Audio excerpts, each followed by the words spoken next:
Welcome everybody to Adrift in Aldhalor, our weekly actual play D&D game set in our homebrew world of Aradune, specifically on the continent of Aldhalor. I don't say much in the beginning here. I'm going to turn it over to Shannon now. You usually do our music and stuff. Oh, that's right. I don't think I've been doing that though lately. I don't think you have. All right. I just remembered that's what you do before. Folks, our music is licensed through Musicbed.com.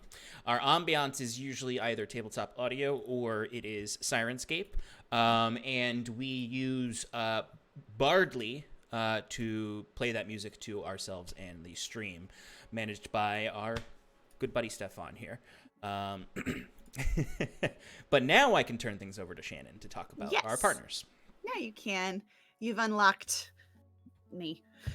Hello, everybody. Happy Monday, or Mondog in our world. I'm going to talk about our partners before we kick things off tonight.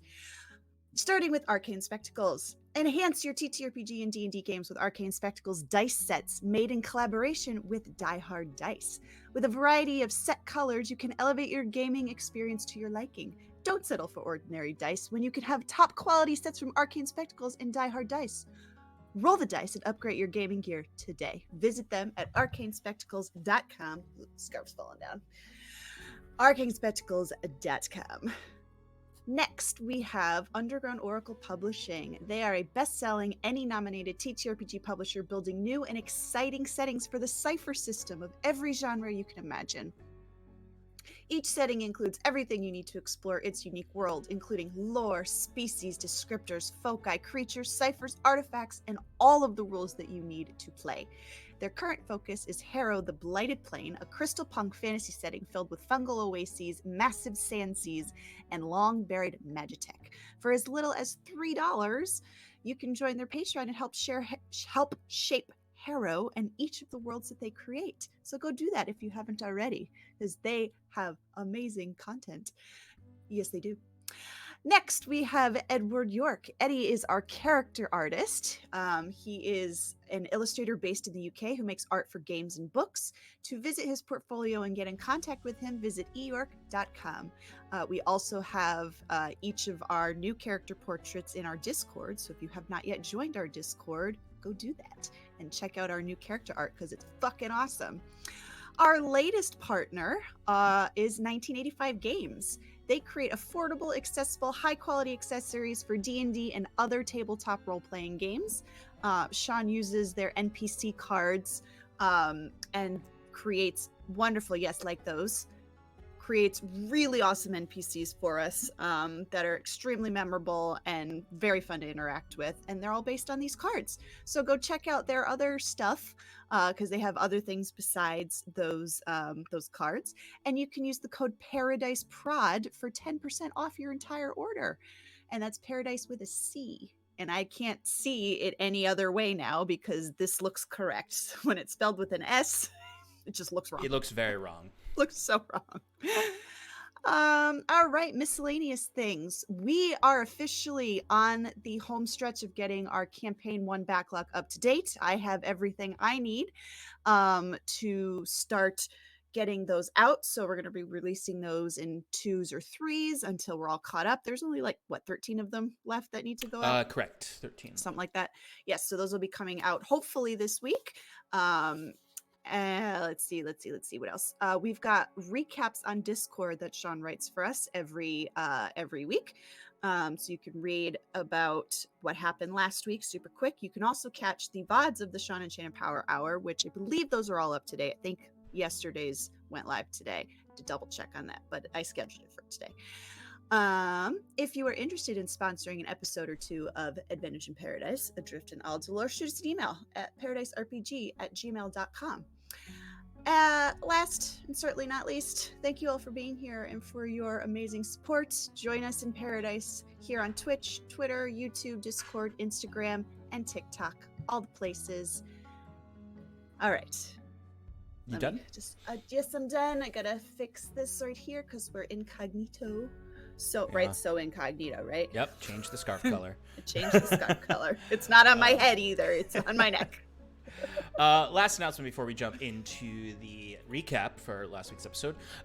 We've figured our stuff out to get our recordings down, and you should see, hopefully sometime soon, the edited VODs coming out. So if you're someone who prefers to only spend 2 to 2.5 hours watching instead of 3 to 3.5 hours, and a tighter sequence, cutting out some of the math and rules lawyering, we can you'll be able to enjoy those. But if you're someone who likes it raw, with us arguing about the definition of a magic missile, I wasn't. Yeah. Okay. I really wasn't. You all have dirty minds. I was really talking about the definition of magic missile. Let's bring everyone on screen. Okay, let's do that. Is that a good idea? I every single week I ask myself that question. If I should just be playing by myself. No. All right. So let's get into our recap. All right. Last we left off, our companions recovered from their fight with the elemental raccoons. Bruce began assessing the damages to Septimus's home and discerning what the cost of repair would be. The rest of the party enjoyed a drink in the now open-air kitchen. Mead for Fearn, wine for LaRue, and moonshine for Sass. Septimus inquired about the trouble the trio are in. They explained they screwed over a Mr. Greaves by rigging a death ring match. But the organization they cheated found out when they saw that Saskia was in fact not killed in that fight. Septimus explained that he didn't know a Mr. Greaves at that time. But with his home far from livable, winter on the way, and given their honesty, Septimus offered to join their adventuring party. They asked about Bruce, particularly about his cowardice during the fight, and what was his business in Asia. At that point, Bruce joined the conversation, correcting them on the name of his company. It is in fact Koboko, and remarking at how loud they spoke, and simply stating he's not a fighter. Now, in word, banded together, the party began planning their next steps. Visit Dulvana with the Frost Raccoon, and head into Hyvin to pursue leads on Work and the pirate crew that betrayed Saskia and Fearn. For now, the party braced for an overnight storm with the plan to leave on the morrow. Fearn and Bruce went hunting, while Sass and Septimus harvested tubers and roots for a nice supper. From their own perspectives, each saw in the eastern sky the strange storm elemental that raged at the heart of the dark clouds. It crawled and sprawled across a dooming sky, singing its ominous song. The party split up the beds and rooms after sealing up the kitchen with tarps. Sass took the first watch, and in the middle of the night she found herself drawn to the reign of the storm. And a bright light tempted her to step out into the night. She did. Now she found herself face to face with the storm elemental. Ethereal, terrifying, and beautiful. She asked if it was lost, but as it drew close, an ear-piercing screech echoed in her mind, and the creature fled. Bruce and Fearn checked on her and told her to rest. Bruce then set an alarm spell while Fearn took over watch. As he did so, the others fell asleep. With the others falling asleep, the Frosty Raccoon joined Fearn and snuggled close to its only friend in this house. The next day, the party traveled to Dulvana's, where they met Granny Lonnie, who was pointing a crossbow at them at the edge of her property. But she recognized Septimus, whom she called Little Seppi. She brought you all to Dulvana, where you showed her the raccoon and the hearts. Through some artificing and magic, she awoke one of these hearts, as the fire raccoon returned to life before your eyes. But she explained that they weren't dead, they were just sleeping. She offered trade for the material and raccoons, but not really coin. But she spoke of a colleague in Hyvin named Sigil that might pay in coin, and she'd be happy to introduce the party. So she joined you on the road to Hyvin, which is where we left off, with you all traveling along the road and then finding yourselves resting back at Fairhold, the marketplace / fairgrounds, where there are sleeping arrangements. And you awake the next morning. And also forgot to mention that Delvana did lend you all horses, or Granny Lonnie lent you the horses. They're Granny Lonnie's. They're not Delvana's horses. So there are For each of us? I believe she gave you 3 Bruce or is riding 4. with Yeah, me. 4. She gave us 4. 4, and then I'm bunking with Saskia. that's right. 'Cause I can't see Because in we're front of me. besties.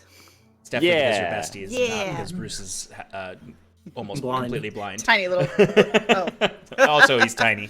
tiny little kobold.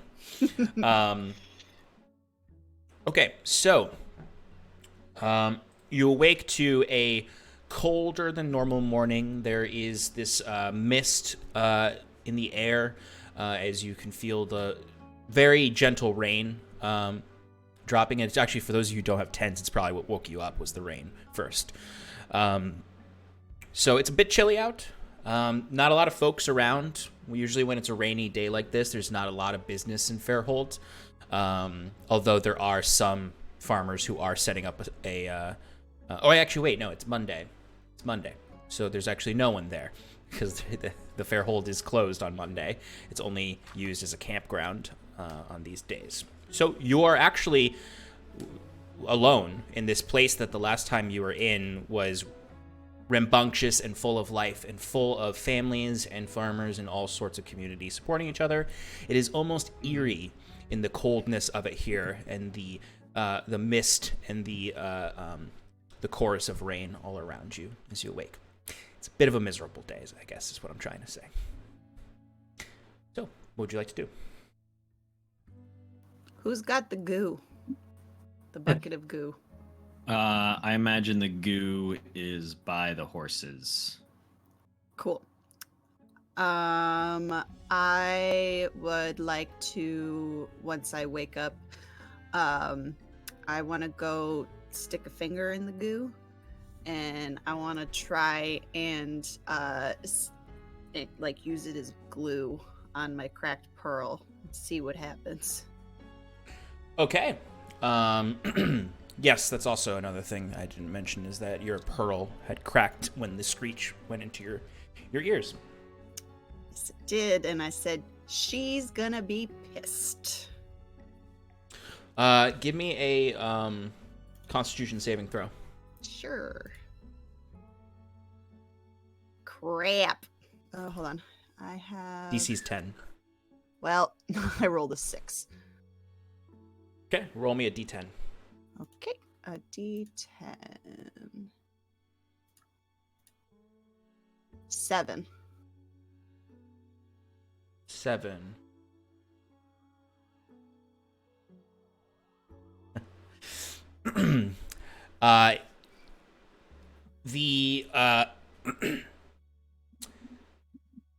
The material sets into the crack in the pearl.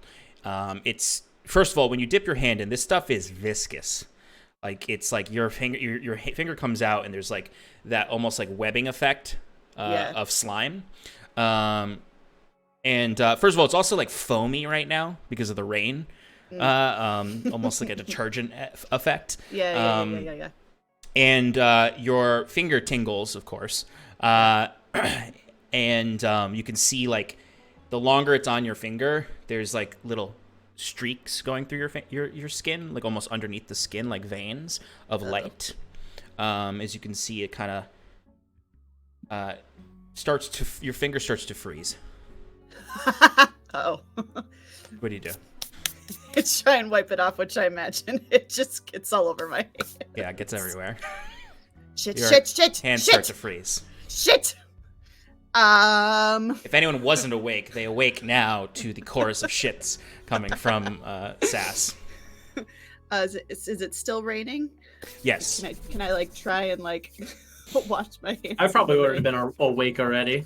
Yeah, you would definitely be awake already, and you would see the horses are all like looking at like the horses start freaking out when Sass starts going shit. They start to whinny. I was probably at one already, just kind of like combing his mane or whatever. Mhm. Like, Bit of a problem. My hands are freezing. Fionn is gonna run over and like try and grab her hands and try and absorb elements to reduce the freezing. Awesome. I will 100% allow you to do that. I'm a big fan of the unique uses of absorb elements, since it is such a one-note spell. But I like this. So yes, so you see Fionn comes rushing over and he casts this absorb elements. You see all of the frost magic gets absorbed from your hands, and they are no longer freezing. Whew, thank you. Yeah. what are you playing with that Sorry, goop for? I was just my necklace broke. I was trying to fix it. Thought maybe this special goo could do. Did it do anything to the pearl, Sean? No. It's just like it's like you just like got Just slime like- inside of a crack slime. in the pearl. Cool. Thought maybe it could fix it. Looks a little shinier, don't you think? With the gleaming crack, kind of. I think it looks pretty. There's something. Sorry, didn't mean to wake you. We should probably get to move on anyway. Are you alright?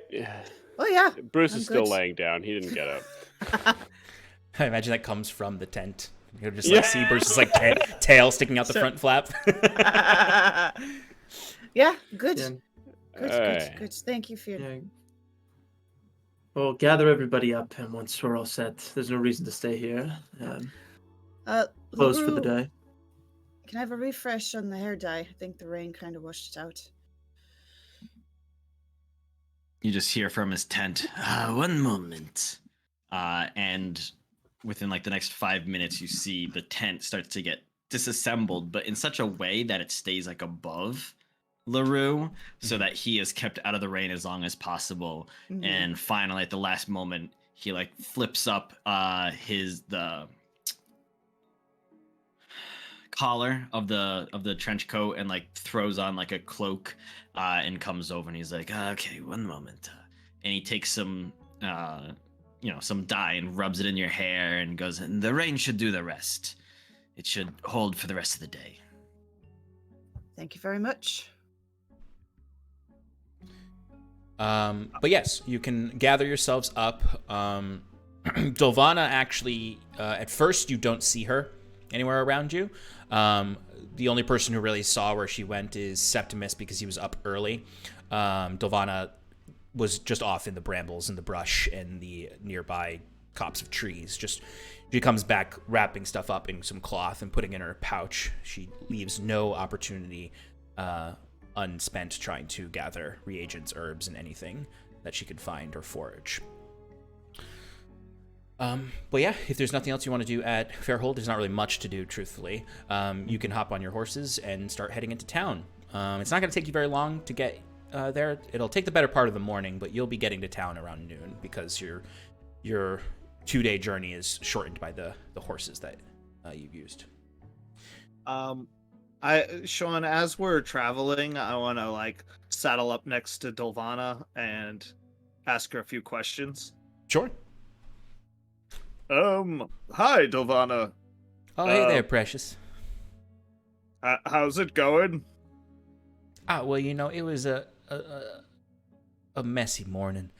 And, but at the same time, when the rain comes like this, sometimes there's good finding you can get in the forest that you otherwise wouldn't be able to get. And then she literally pulls out a bunch of earthworms in a cloth, just in a messy, dirty, like, handkerchief, and shows them to you eagerly. Like, look what I found. I got like some fake enthusiasm. Oh yeah, that's great. Good haul there. Anyway, I just wanted to double check in with you about this Mr. Sigil guy. I mean, it's Mr. Sigil. Sigil. Okay. Are we sure that he's, trustworthy?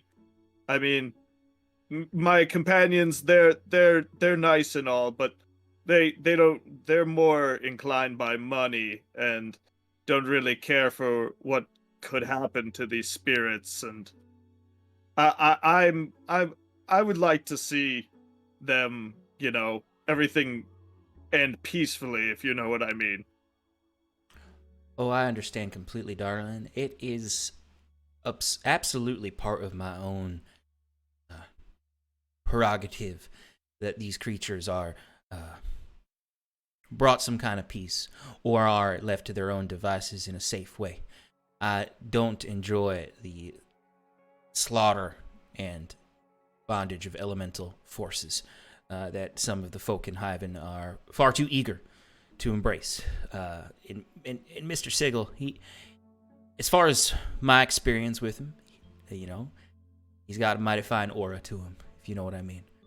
He's a kind gentleman and given proper attention to my work that the Academy has ignored in the past. He is fascinated by these creatures and is in need of understanding, is why he wants to observe them, not to exploit. Very good. And this Mr. Sigil, if for whatever reason he is researching these spirits and they become aggressive, do you think he would be able to defend himself? Well, he is a sickly gentleman, often prone to coughing fits and occasionally struggles to walk some days with chronic pains, but generally I try to help him with those things and keep him safe and healthy through some non-traditional alchemy that I've experimented with. But he's not much of a fighter from my experience with him. But that's also why he tends to not engage in the more risky of experiments unless that I'm with him. Because even though I'm awesome, I wouldn't call myself a fighter. I can take care of myself. Well, you've been nothing but neighborly, and I can tell that you are a spiritual person, such as myself. So I'm sure that I can trust you when it comes down to the well taking care of these, the well keeping of these little critters here.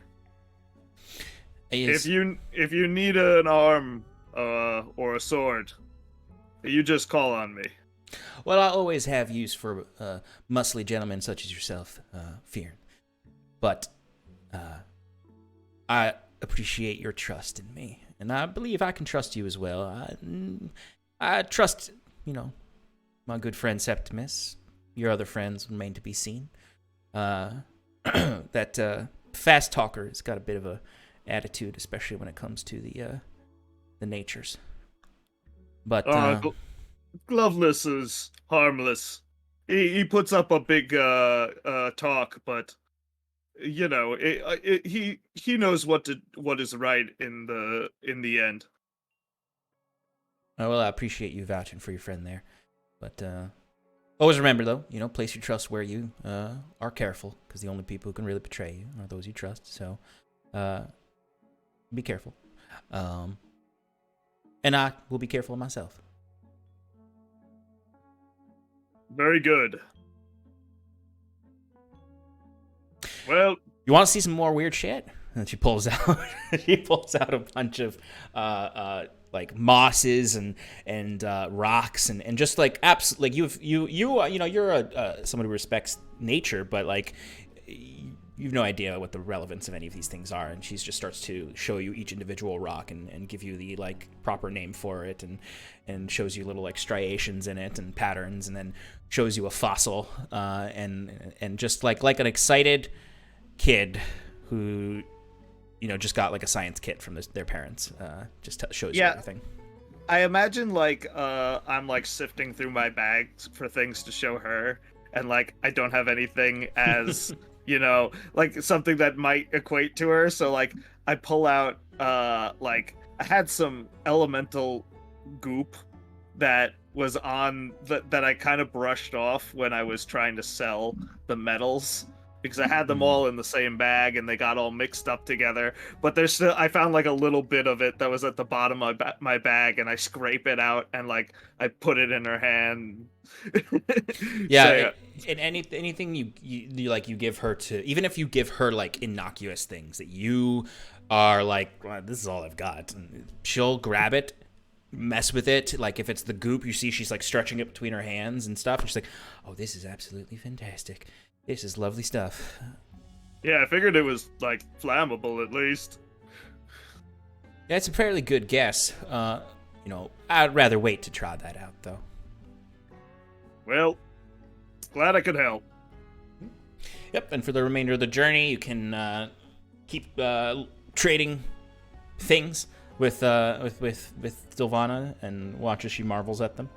The rest of you, imagine, are just trying to keep warm and keep as dry as you can. As you do come down the northwest road, and you can see the old gatehouse at the front of Hyvin, which leads to the Old Gate Flea Market.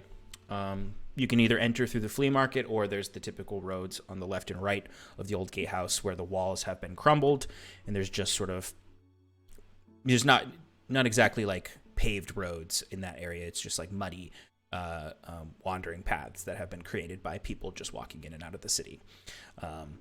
The Old Gate Road is at least in this portion, is more paved, but it's much busier, and there's a lot more people if you're trying to avoid people seeing you. We're heading where exactly, Dulvana? Well, I figured you might want to get settled in the city first, and then I can head over to the academy and see if Mr. Sigil is available. And then I can meet up with y'all around dinner time and see when we can get an appointment with him. Because he is, a busy man. He has other work at the academy besides just experiments with me for the library. LaRue looks up at the bucket being held by a mage hand that he every minute has to recast as a cantrip. And he goes, you sure we can't just go and visit him now? Get things out of the way? I am entirely certain. Sometimes I don't get to see him when I just walk in and barge in. It's not the kind of world or place, I suppose, that maybe you're used to, where you can just walk into someone's house unannounced and drop a bucket down in their feet. Quite. Yes, LaRue. Yeah, Dulvana is nice enough to have us meet with this person. How about in the meantime, we go back to where we met at Harlequin, see some job postings potentially. You can have a drink, and we can figure out what to do next. Maybe you can find some hints on the captain you were looking for. That sounds good, but we should be careful. Fjern was followed to the inn the day we left. I'm sure they have eyes on it in case we return. Then perhaps somewhere else. Take a look at the map. There was a place I wanted to check out near Piscator's Row, but I think that's also not the nicest part of town. We probably want to go somewhere else. O'Brien's new place. Septimus would know well of some other bar that's not in a shady area, and I can't think of one off the top of my head, but he will probably just offer that. Wouldn't Yeah. it be better if we just nip this thing in the bud? Dealt with these people before they find us and, blame us for avoiding them? The whole point what- is to avoid them. I mean, conflict is not something we want to Well, You're you gonna don't get have us to be run a part. into. You don't have to be a part of it. You weren't a part of it. If it means I have And to I don't fight a plan few to more be, times so- in the ring, I mean... I don't think that's what it will result in, Fjern. I think what it will result in is a large amount of goons coming to beat us up. And while I have all the, I believe in all of us, I think that we could do quite a good job. We don't know what kind of resources Mr. Greaves has. And I'd rather do a little more reconnaissance before we meet him head on. Some subtlety, if you will. Well, I don't mind scoping the place out, but I feel like a upfront approach is probably best with this type of crowd. At least from my experience. Okay. Yeah, if but you these You don't want- want to look like a coward. Then they'll Do take you understand these advantage of people us. cannot be rational with? If you've slighted them, they are going to get their vengeance. You can go right ahead to the otter business. You know exactly where it is. In the meantime, I will continue to live. Why don't we go see the person who's got information, hopefully, about the ship? Winifred? Yes, yeah, her. I would prefer if we don't all go, because 5 individuals on horses in Harborside might, again, raise some suspicion. I'd like I- to know. We leave the horses outside the gate. Is there like a stable? You could find a stable outside the gates that you could leave them at. But why don't we get settled? Why don't we get settled at another tavern, not the Harlequin, and we can discuss our plan in the meantime while Duvala goes and speaks with Mr. Sagel. Mr. Sickle. Of course. Just out of curiosity here. So, these people that want your head, are they more prominently in one area or of the town I'm speaking of? Yeah, we should avoid the widow's Grass ward. Alley and the Widow's Ward is where we encountered them. Widow's Ward, that's right. They did, if you recall, have individuals following us all the way to the Harlequin and Chalice and to the Old West Road, or the Gate. just the Old Northwest Road, Gate Road. There's no gate. Well, Remember, there's no gate. Yeah, I'd there's, say the there's best no place- gate. I know there's no gate, but there's a gatehouse. Oh no! I would say that the best place to go then would be the Casket Crown. It's on High Street. It's furthest from the seediest part of the city, and it's a little more upscale, so maybe not less eyes. Lead the way. Let's go there. Probably have to pay a little bit more price, but That's all right. We can split. We can share rooms, right, Larue? Nope.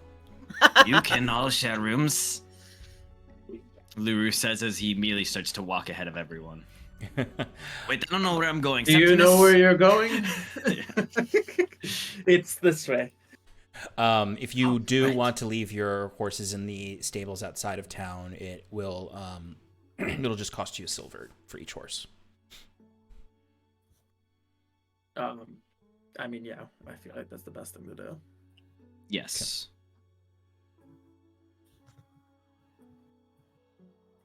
All right. Sounds good. Nice. All right, so you have placed your horses in the stables for the day for 1 silver. If you want to extend that longer, you can pay more silver to keep them in there longer. And you are heading towards the high road to find the Cask and Crow. All right, easy enough to do. You start to head up the southern road from the gatehouse, and this area that you're walking along is mostly residential buildings all along here. You can find a lot of tenement housing.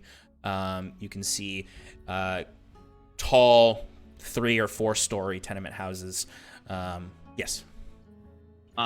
If there's tenement houses, what other workers? What's like? Would you say like the major export of the city is? Like, what are they all producing? Yeah. So the main production of the of Hyvin. Hold up. Let me pull up my Hyvin page and see if I wrote that in there. So I mean, the biggest export, truthfully, is the food grown throughout the Billowgrass area, because it's not a lot of tillable land in the rest of the Aldhalor Islands. There's some in the Midlands, but this is really the breadbasket of Aldhalor, where most of the food comes out from. Particularly, the other thing is there's a lot of imports from Gwenvalir here, and some other exports as well. There are some mineral mines in the area closer to the mountains, where particularly there's silver veins, and some artisanal exports as well of those metals.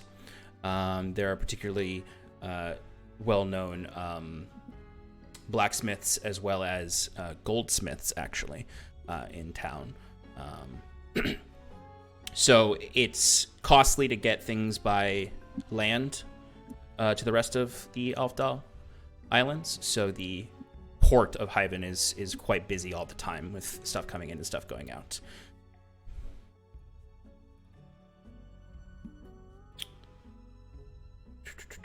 And then, of course, pirates. It is the preferred port for pirates in Aldhalor, who are not affiliated with a particular Commodore. And sorry, you said that all the Commodores are like, they all have. I'm trying to remember from like when you first. They all have like a different flag, but they all answer to Saipan. Correct. Pajin. Okay. Saipajan. Saipajan. Okay. Mm-hmm. Yeah, so they all have their own, exactly. They have their own flags. They have their own affiliated fleets, and they govern independently in their spaces. Domestically, they all just have to abide by Saipajan's rules. And you said that there is a Commodore in Hyvin? Yes. Well, there's a you would have heard maybe, or even Septimus be able to tell you that there's the Commodore of Hyvin, the Commodore of Asia, because it's the collective land of Asia. Is that what the Commodore rules over? Right. Their like seat is technically in Asia City, but they do have a manor essentially in Hyvin in the Admiralty Court. Gotcha. So they usually split their time between Asia City and Hyvin. Hyvin being the real kind of bustling center of Asia, whereas Asia City is technically where they hold office. Okay. And would they have like their flag, like a coat of arms that decorates the city, or is it not quite that? Not Hyvin. Feudal. It's not that feudal. Yeah. Okay. There, you might find that in the Admiralty Court district that there is sort of the flags there, and maybe in some of the offices of the harbor masters might have representation. Okay. Because the harbor masters work directly for the Commodore's office. Right.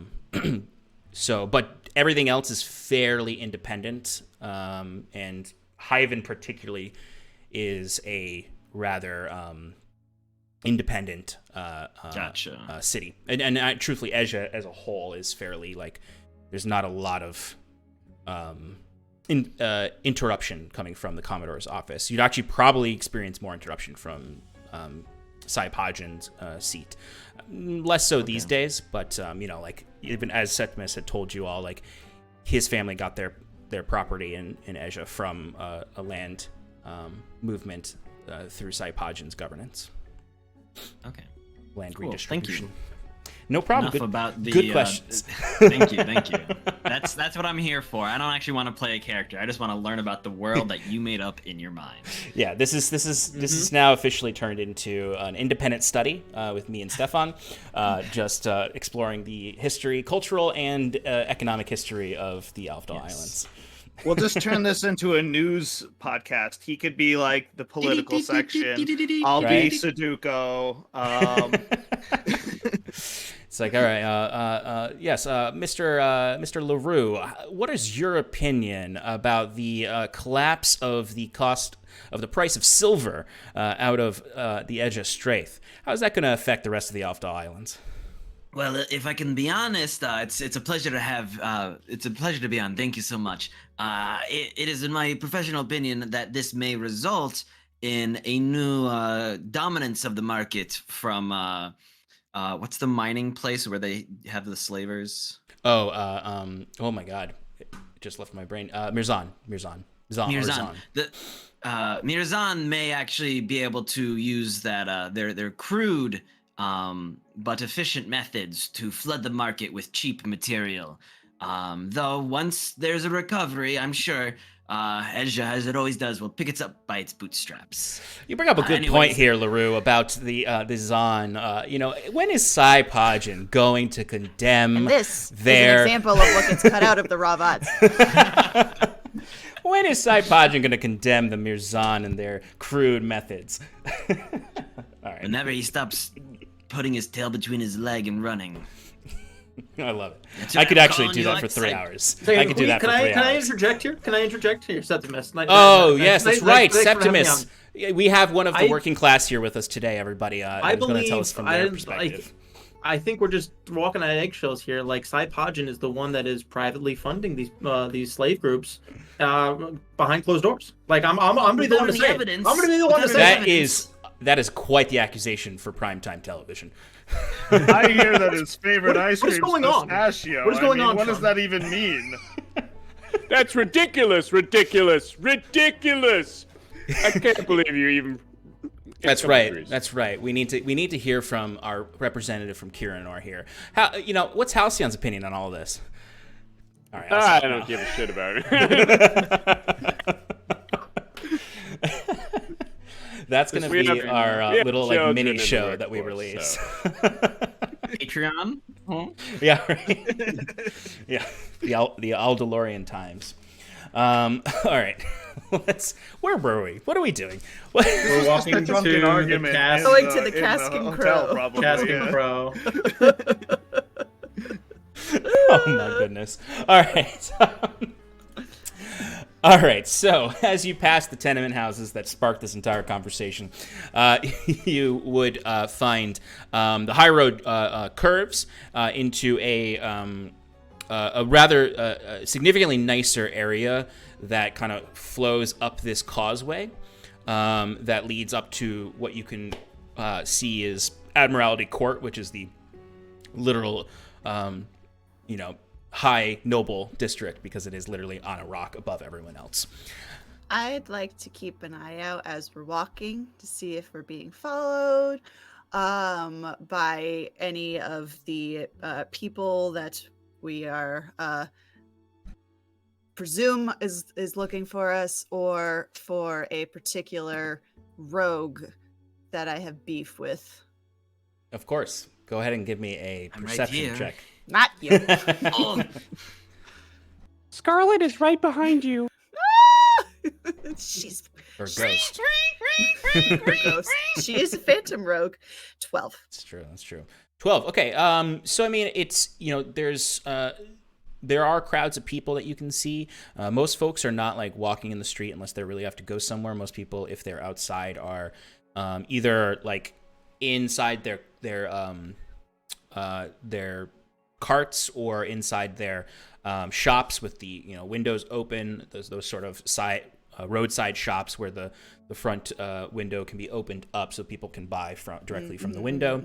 No one's really looking at y'all. You for the 12, you don't really notice anyone even like looking weirdly at you.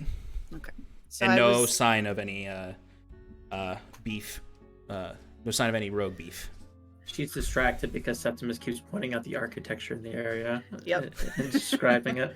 And then It's as I don't notice anybody, like I had been walking kind of on edge, but now I kind of like relax and get my little swagger back and start listening to what Septimus is saying, which is These tenement apartments here were originally built when this entire section here was strip mined for coal, but that was quite a long time ago, way well before my days. But now most of the exports through here are agriculture and you're very knowledgeable. They look like they could use some TLC though.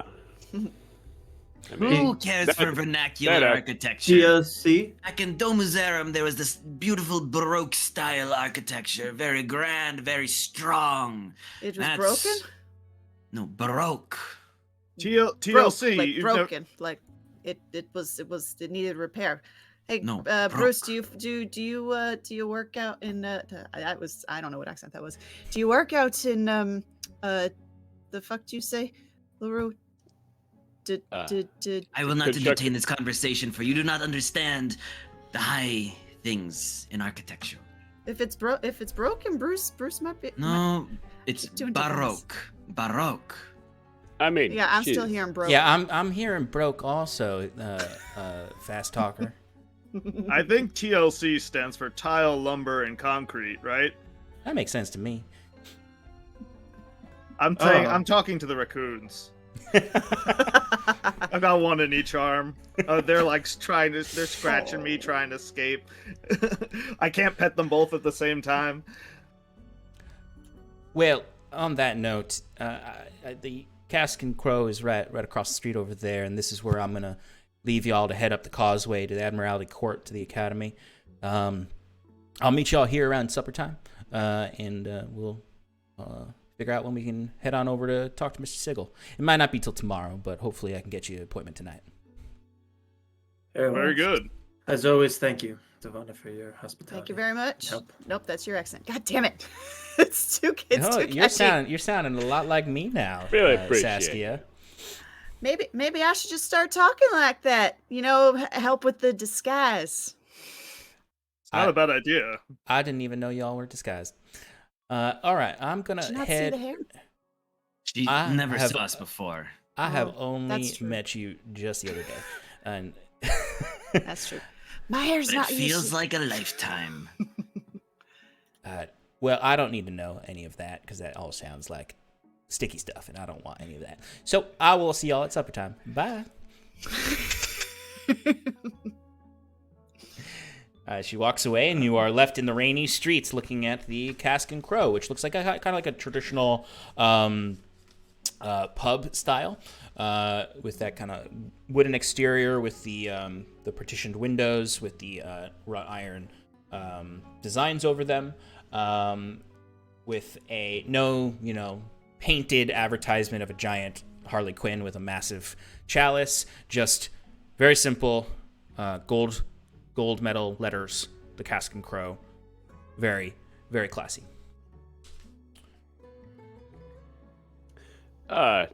Septimus, does this place have job postings or something of that nature? No, this is a it's finer what? establishment. It's not really frequented by adventurers. It's more frequented by artisans. No. Unfortunately not, but like I said earlier, it's a place for us to kind of get our bearings on what our plan for the day is. How about Just getting also get out of this rain in the meantime. do you know if they're pet friendly?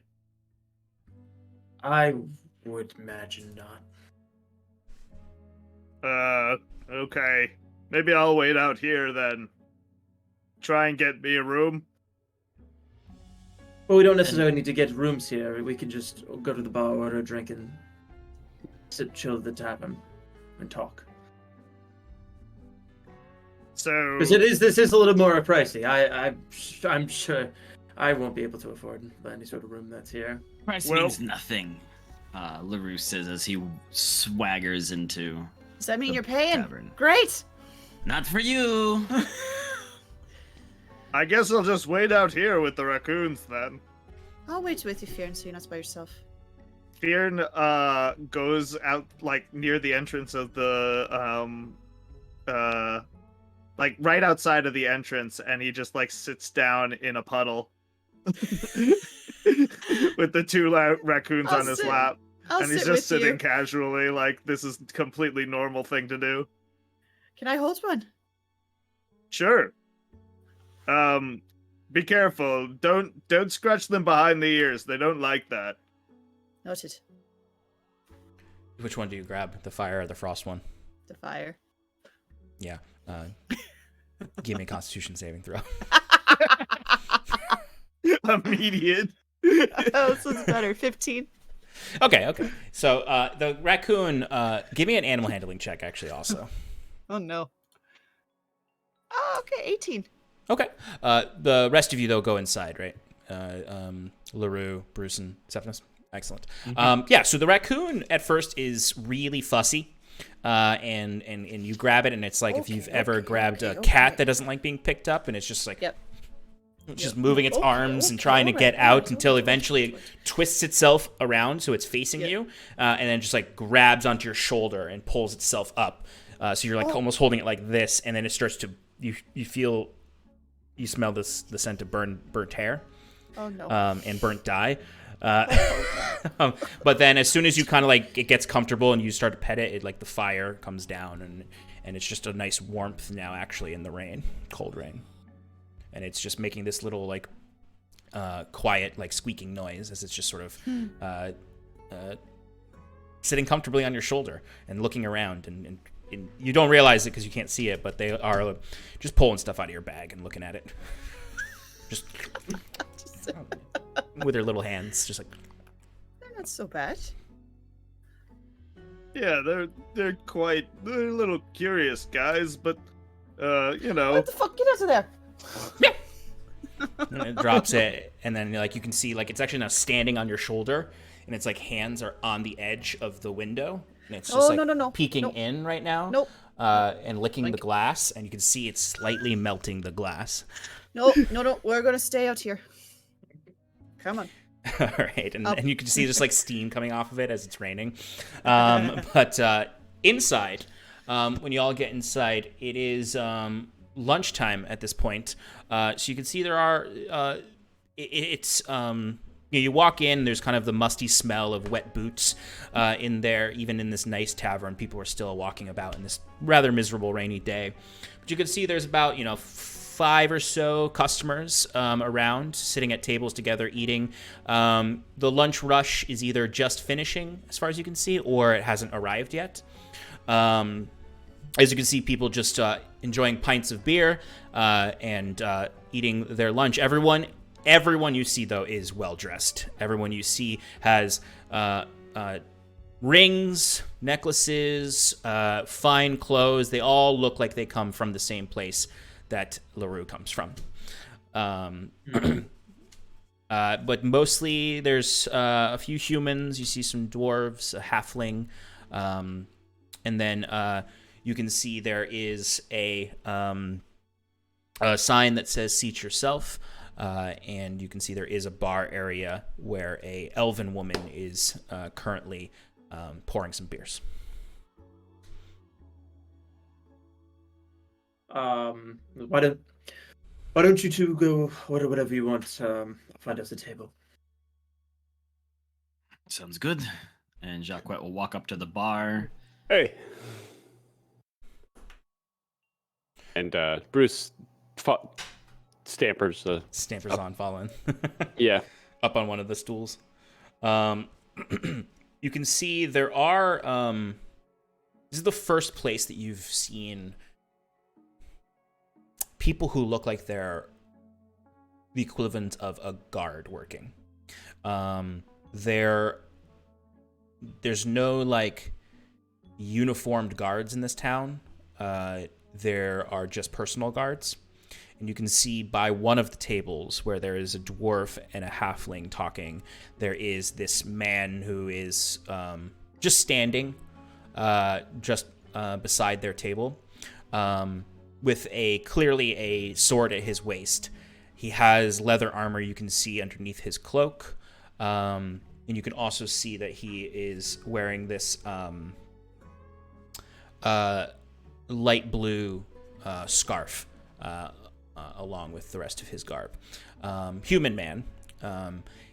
And the tables are... So like they have general tables in the middle of the restaurant, but then on the sides they have those kind of tables that are built into kind of the walls. They're inset tables. So there are like curtains you can close at the tables for privacy. But when you walk up to the bar, there is this elven woman there. She actually looks quite older for an elf, for those of you who have met elves and know that they are a bit long-lived sometimes. She has wrinkle lines, smile lines on her face, and some other wrinkles that you would not guess elves would have if you are just going off of the stories. She has slightly darker skin with this really vibrant red hair that is held back in a bun. But she's wearing regular, yeah, exactly like that. She's wearing a nice uniform, well dressed. And she looks at you. Did all three of you go up to the bar? I didn't. No, Septimus, you were to the table. Yeah. She looks at the two of you and says, if you would just wait a second here, I just got to bring these drinks over to that table. I'll be right over. She rushes off, and Bruce and LaRue, you can see there is nice, LaRue particularly, you can see there are nice bottles of alcohol here. You actually could even recognize some brands from Gwenvalier. And Septimus, do you want one of the more private tables, or do you want the main floor tables? Main floor is fine. Okay, easy enough to find. It seems like most folks are in the private tables, and there's maybe one or two people in the main floor. But she comes rushing back with the empty tray now and looks at the two of you and goes, how can I help you today? I'll take a bottle of wine, one of your finer, and something hot, whatever the special is. Special today is baked shrimp and poached eggs with, actually comes with a glass of whiskey if you want it. Ah, perfect, I'll take that. All right, that's going to be 4 silver pieces for that. Jacques reaches into, takes out 4 silver. And how about you, my kobold friend? I'll take Nordka with some orange juice. That'd be perfect. Absolutely, we can get you some Nordka with orange juice. Any food? We got, there's the baked shrimp, but we also got a smoked deer, roast oxen. Oh. I'll take a smoked deer. That sounds wonderful. All right. And I'll take some 3 soft-boiled eggs for... 3 soft boys. You got it. That'll come to 3 silver. Oh, yeah. Sorry. Here. Yeah, she's just sort of waiting there. All right, that should take 10 or so minutes. I'll get those over to you. Let me know if you need anything. Name's Kana. A pleasure, Kana. Thank you. Thank you, Kana. And LaRue, you can tell that she is most likely of Gwyn descent. And probably a transplant over here. Okay. All right. At this moment, Bruce is going to get off the stool, or if he went on the stool in the first place. I don't know if he... And he's just going to... He's going to not get super close to Jack yet, but he's going to stabilize himself on the stool. And are you sitting on a stool? I think I'm leaning against the bar. So Okay. I would be in between the stools. In that case, Bruce is just going to hold one hand up to the bar, because I imagine the bar is taller than him. He's going to put his goggles on. And he's just going to look around to see anything suspicious and just kind of just hang out there. And he's going to be completely still while next to LaRue. Yeah, go ahead and give me a perception check.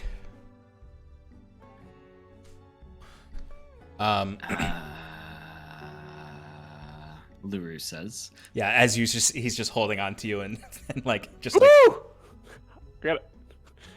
I got a natural 20. Hell yeah, dude. Oh, 23. So remind me what you're looking for. You're looking for anything suspicious. Yeah, any sort of odd movements. Obviously, I can't see where people are looking, but weird gestures, just the atmosphere of the room. What people are doing, or what I can glean. What's going on out back? How many workers are out back? Are they well staffed? Yep. What material is the building made out of? I don't know, just a bunch of shit. Just give me what you want. Give me what? Yeah. Remind me, how far is your tremor sense? It goes up to 30 feet Cool. radius. Great. Okay, so generally in the room with this tremor sense, you can get a few things. One, this building is made of fine timber and brick, and it is. You can tell that it is hooked up to the Hyvin power lines. So like the little lanterns that are on the edges of all the tables that look like really stoic, rustic gas lanterns or oil lanterns are all electrically powered by the elemental generator that you know where is in the city. And this place is hooked up to the power lines. You can see they have quite a large staff in the back, cooking and cleaning and preparing things. You can see there are workers shucking oysters. You can see there are workers who are tending to the actual cooking, and some other folks. All in all, this place seems above board. Like if you were here to give them a rating, they'd score pretty well, and they've got a pretty good system here. It seems like, and from what you can glean from all the people around, like this is just a place where, hey, I'm an artisan, or maybe even like an artist or a merchant, and I'm in town. This is my favorite restaurant on High Road. You basically are just in a boutique restaurant in the fancy part of town, or fancy adjacent, which is why it's like it's expensive, but it's not, you're not spending your entire month's salary here. Okay. Okay. Cool. It's not too long that you would have someone come out with your orders. You got your smoked venison that comes with this dried onions, basically onion rings. You have onion rings with a nice herbal and somewhat bitter for your taste sauce that goes over the deer. And then you get your poached eggs with the baked shrimp. Oh, and of course I forgot your soft-boiled eggs also come with this. And LaRue, you have your glass of whiskey. Did you also want to get the bottle of wine with that? Yes. Okay. How fancy do you want to go with the wine? Middling shelf. Middling shelf. Okay, cool. Then I would say you can get there's 3 options. There's a 2 silver wine, a 4 silver wine, and a 6 silver wine. 6. Cool. Like you even had to ask. I know.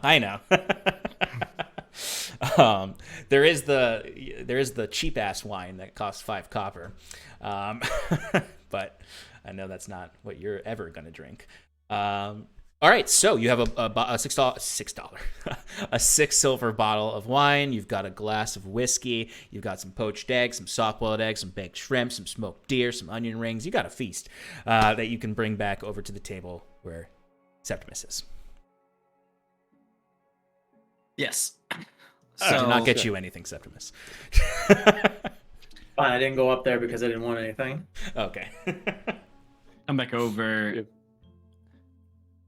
Huh? Were you gonna say something? No. Bruce takes his goggles off. Oh, real quick, wait. Bruce, actually. There's one other thing I forgot for the Nat 20.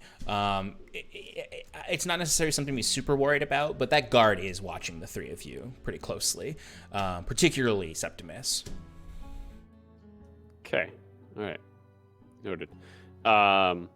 Bruce pulls down his goggles and looks around like he hasn't changed at all, and looks over at LaRue. LaRue's just been staring at him like, what was that all about? So I can't see very well, and these goggles they help me see a little bit. So, do you wanna? It's a little messy, but do you wanna try them on? Color me curious. And he puts out his hand. Yeah, so when you try them on, the first thing you notice is that you can't just wear them like normal goggles because they are designed for a creature with their eyes on the side of their head that is evolved from a predator. So you have to kind of just hold the actual goggles on your eyes. And you kind of just see a bunch of lines. Like it doesn't make any sense to you. You just kind of just see a bunch of lines that just kind of sporadically appear, and it's really hard to like make out to the normal. Yeah, and I imagine it's also kind of like if you've ever seen like when people are doing 3D modeling with a camera, and it just sort of is generating the visuals. Where you don't get a clear picture of the whole thing, but like those lines just are like what the small area you're focusing on, and so it's a very, very strange way to look around. It's like wireframe of like objects. Yeah, in a sense. Yeah. Mm-hmm. Interesting. Yeah. Well, good friend of mine made this for me, and I hold it dearly, and helps me see at least a little bit further. I was about to ask if you designed it yourself. No, for a good old friend of mine I used to work with. She, very talented. I guess you'll call her a wizard, but. Septimus, I got you some, little bit of meat, and I figured you'd like some eggs as well, so. Oh. That was quite thoughtful of you. I wasn't too hungry, but I guess I suppose if you're offering it, I'll take one egg. You can enjoy the rest of your meal. Want some wine? LaRue says, feeling a little awkward. I got No, wine. it's fine. I don't partake. Oh, no, I Okay. will. Give it Okay. here. Sure. He says, cutting the seal with his claw. And, you have a glass? Oh, no, let me go get one. And Bruce is gonna go get some 2 glasses. And Bruce, as you go up to get the glasses from Kana, you notice that Kana is moving throughout the room very fast, like any kind of like manager of a fine restaurant is. Like she's going to tables and like leaning against the fine wood and like talking up all of these guests and saying to them like, oh, we got a fresh batch of real great oysters from the bay in here. I can set you up with a dozen of them for a lower price. And she's really good at selling to these rich assholes, but she also seems to know each of them individually, and like she calls them by their name. They don't have to, she is not herself. She doesn't herself seem very wealthy or from noble birth, but she knows how to talk to these people, and like just take that for whatever as information that you're seeing about this NPC. But easily enough, once she's kind of slowed down, moves back to the bar, you can get some glasses from her. And when I come back, I'll slap down. Oh, I'll slap my microphone. Slap the glasses on the table and thank you, Jackie. Or LaRue. Sorry. Apologies. Also here. Here's a plate for you. Septimus. And I'm gonna slap my hand on the middle of this plate, and I'm going to use a magical trick. What is it called? Tinkering, magical tinkering. Magical tinkering. Thank you. I was like trinkering. I was like, That's it. Yeah. And there's gonna be text on the plate that says, "Don't look up, but there's somebody looking at you from the corner of the room." Septimus will read it, and just take it in for a second, and wait a minute. I'll look up to I guess that's not gonna work because he can't see his eyes. I was gonna do like an eye gesture, but Septimus will kind of do like a back stretch after a while, and just kind of like lean back and like look around and see if I Crack can. your back a little. Yeah, exactly. Go ahead and give me that perception check. And again, like I'd say even like LaRue, you do start to notice that Kana is like moving about, and like you recognize that kind of game. Someone who knows how to talk to this class of people. 5. 5? Yeah. No one's looking at you. No. As far as you can see, there's no eyes on you. People are laughing and talking at their private lunches. You look in all the corners, and you notice, at least you do see that there is a guard looking around. He's not looking at you when you look, and you can surmise that's probably who Bruce is talking about, but you don't see him looking at you. I'll just leave it be for now. So, I'm sorry. I thought the point of us coming here was to stay the night. Like, this is where we're going to set up camp, as it were. Because I fear the Harlequin and Chalice is currently being watched. I thought so too. Is that not the expectation? That was clearly I don't know why they didn't come in. Well, he didn't come in because of his vermin. They wouldn't allow that in an establishment like this. Right. Why does he still have the vermin? I thought that was supposed to be with Dulvana, right? As you guys are talking and saying these things, like it's within like a couple beats of you talking about staying here, not staying here, creatures, these things, that Kana is suddenly right next to you, and like in leaning on one of the chairs and looks and says, "Oh, so I thought I heard you all talking about staying the night. Some mention of pets." Well, not necessarily pets, but if there were pets involved, is there any sort of discount we can get for having eaten here and all? Yeah, I mean, it's. She stops herself from. It's kind of the opposite. If we do accommodate pets, but there is a pet fee. It's really just a deposit in case your pets, break anything in the room. And for extra cleaning. I'm sure our pets wouldn't break anything. LaRue says, like, making eyes at Septimus, remembering his house. And he goes, but yes, we were looking to spend the night. At least, I think myself and my companions here. We have 2 more outside that opted to not. They're not quite. They wouldn't quite fit in, if you catch my drift. I mean, I myself am a little underdressed, I'll admit. But out on the road, you can't quite wear all your finery. Oh, travelers then. You merchants coming in from out of town? Just give us a shower and we'll fit right in right afterwards. Just out of curiosity, how much is that pet fee? But also, how much is the room also? Rooms, so it depends, of course. We've got several different room options. We've got multiple beds. We got single beds, king-size beds, twin beds, whatever we have something for all accommodations that you might need. If you're looking to save some money and split a room with someone, you can, there's rooms available for, 2 silver a person, 4 silver for the beds. There's not a lot of accommodations in those rooms, but they'll get you through the night.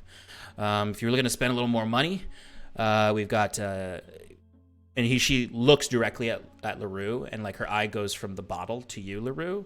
If you're looking for a little more of an experience, if you're a person of taste, as I can see here, you've got the Croissant Vieux there, as she mentions the wine. We got 10 silver rooms that come with private showering space, electricity to the room as well, and of course, if you're looking to really get a taste of the Cask and Crow experience, you can of course spend up to 20 silver or 1 gold to get our premium room. That's at the top floor, has a balcony, fantastic view, as well as some discounts and other things. I suppose it's not as bad as I imagined for one of the single rooms. So I'm actually okay if we choose here to stay. But I would probably take one of the cheaper rooms that you had mentioned. Absolutely. If you're looking for, our cheapest accommodation is our double room for 1 silver a person. No accommodations. It's basically just a place to rest your head. If that's still too much for you, I of course can recommend a hostel down the road, closer to Harbor Lane, where you can spend Duckweed coppers. audibly laughs out loud at the mention of a hostel. Bruce, you don't seem to. I don't know exactly what your living arrangements are, but would you care to split a room? Or... Yeah, sure. I mean, I was just worried about this too outside. If you've got friends that you're... What's this hostel like? Well, it's communal, so it's bunked beds, very thin mattresses, bunked beds Leaning made of... forward, LaRue goes, "That sounds right up their alley." You can, there's a lack of privacy, of course, but it's definitely a place that you can afford if you're looking to spend coppers instead of silvers. Do you know if there's a pet fee over there? Or? No, pets are allowed free of charge. They that includes other people's pets. But if you got friends outside that you're a little she looks to LaRue, embarrassed by, one could say. We do have a side entrance that bypasses the restaurant. I am not embarrassed by them. They're just poor. I see. Okay. But and then she looks to the other two and says, if they're uncomfortable walking through the restaurant, we do have side entrance if they just want to get to their rooms. Oh no, I'll have them walk through. That's fine. At that point, I'd like to burst open the door and just be just like the just singed from the raccoon, and I would have handed it back to Fear and said, "I'm cold. I'm going inside."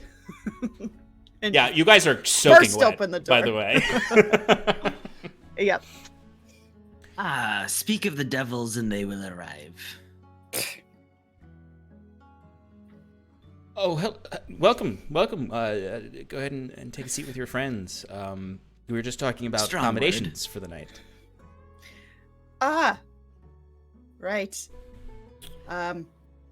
What's everybody else doing? Saskia, I got here's a little bit of meat and soft-boiled egg for you. You're too kind. Thank you. I like the way that you're just like handing out like little portions of Giving a little venison bit of and a food. single. Yeah. Imagine a single soft-boiled egg, Yeah. Sass eats it in one bite. shell and all. Yep.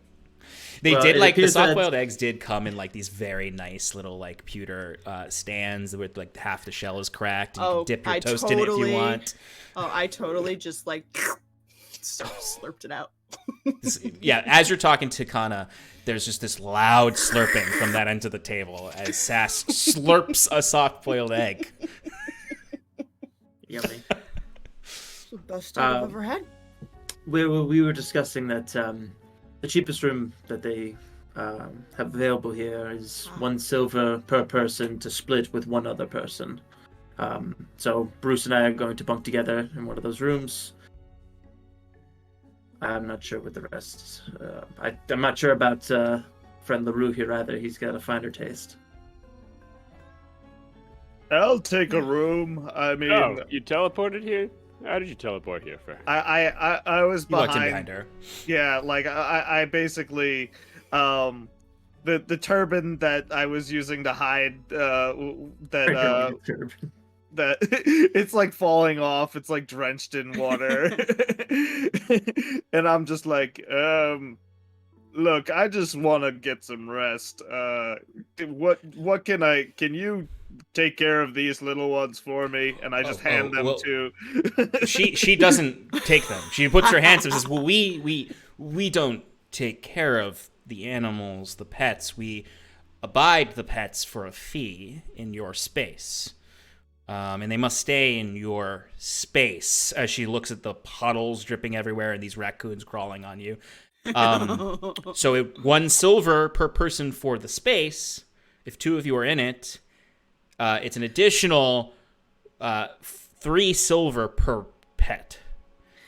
Do you by chance have like a Like, could I go wash some dishes and get a room for the night? No, we do not do Are you exchanges of sure? service. It's against the health code of this part of town. If I'll you're wash looking my for, hands. There's a health code here. Very nice. well, you're on High Road. We're just outside of the Admiralty Court. This is not the Widow's Ward here. Okay. I pull the creatures away and I push the stuff out of my face, and I kind of like kneel down to get into eye level with her, and I say, "Listen, I'd be more than happy to purchase a room, but honestly, these creatures here, we're in the process of giving them away for the academy, and I believe that we have an appointment with someone to relinquish them tonight, but I want, I just need one room for them to be taken care of. Is there any way, if they're not staying overnight, that I can get the room for a cheaper fee?" Give me a persuasion roll, Fearin. I'm really loving this idea of Fearin just like pushing, getting himself all situated and like standing proper and wrangling the raccoons and giving this very professional plea. So go ahead and give me a persuasion roll. He's not usually good at these sorts of things, but he can try. I got a 10. That is exactly what you needed. So she looks at you and she's like, you could see like her, something with any of you who have actually interacted with Gwenels, which is really just Jacquette. Their emotions are really easy to read based on the glow of their eyes, because they have that sort of sunlight that is behind their pupils, and it sort of flares when they're frustrated. And it's really hard for a Gwen elf to hide their frustrations in conversations if they're not really in control of their emotions.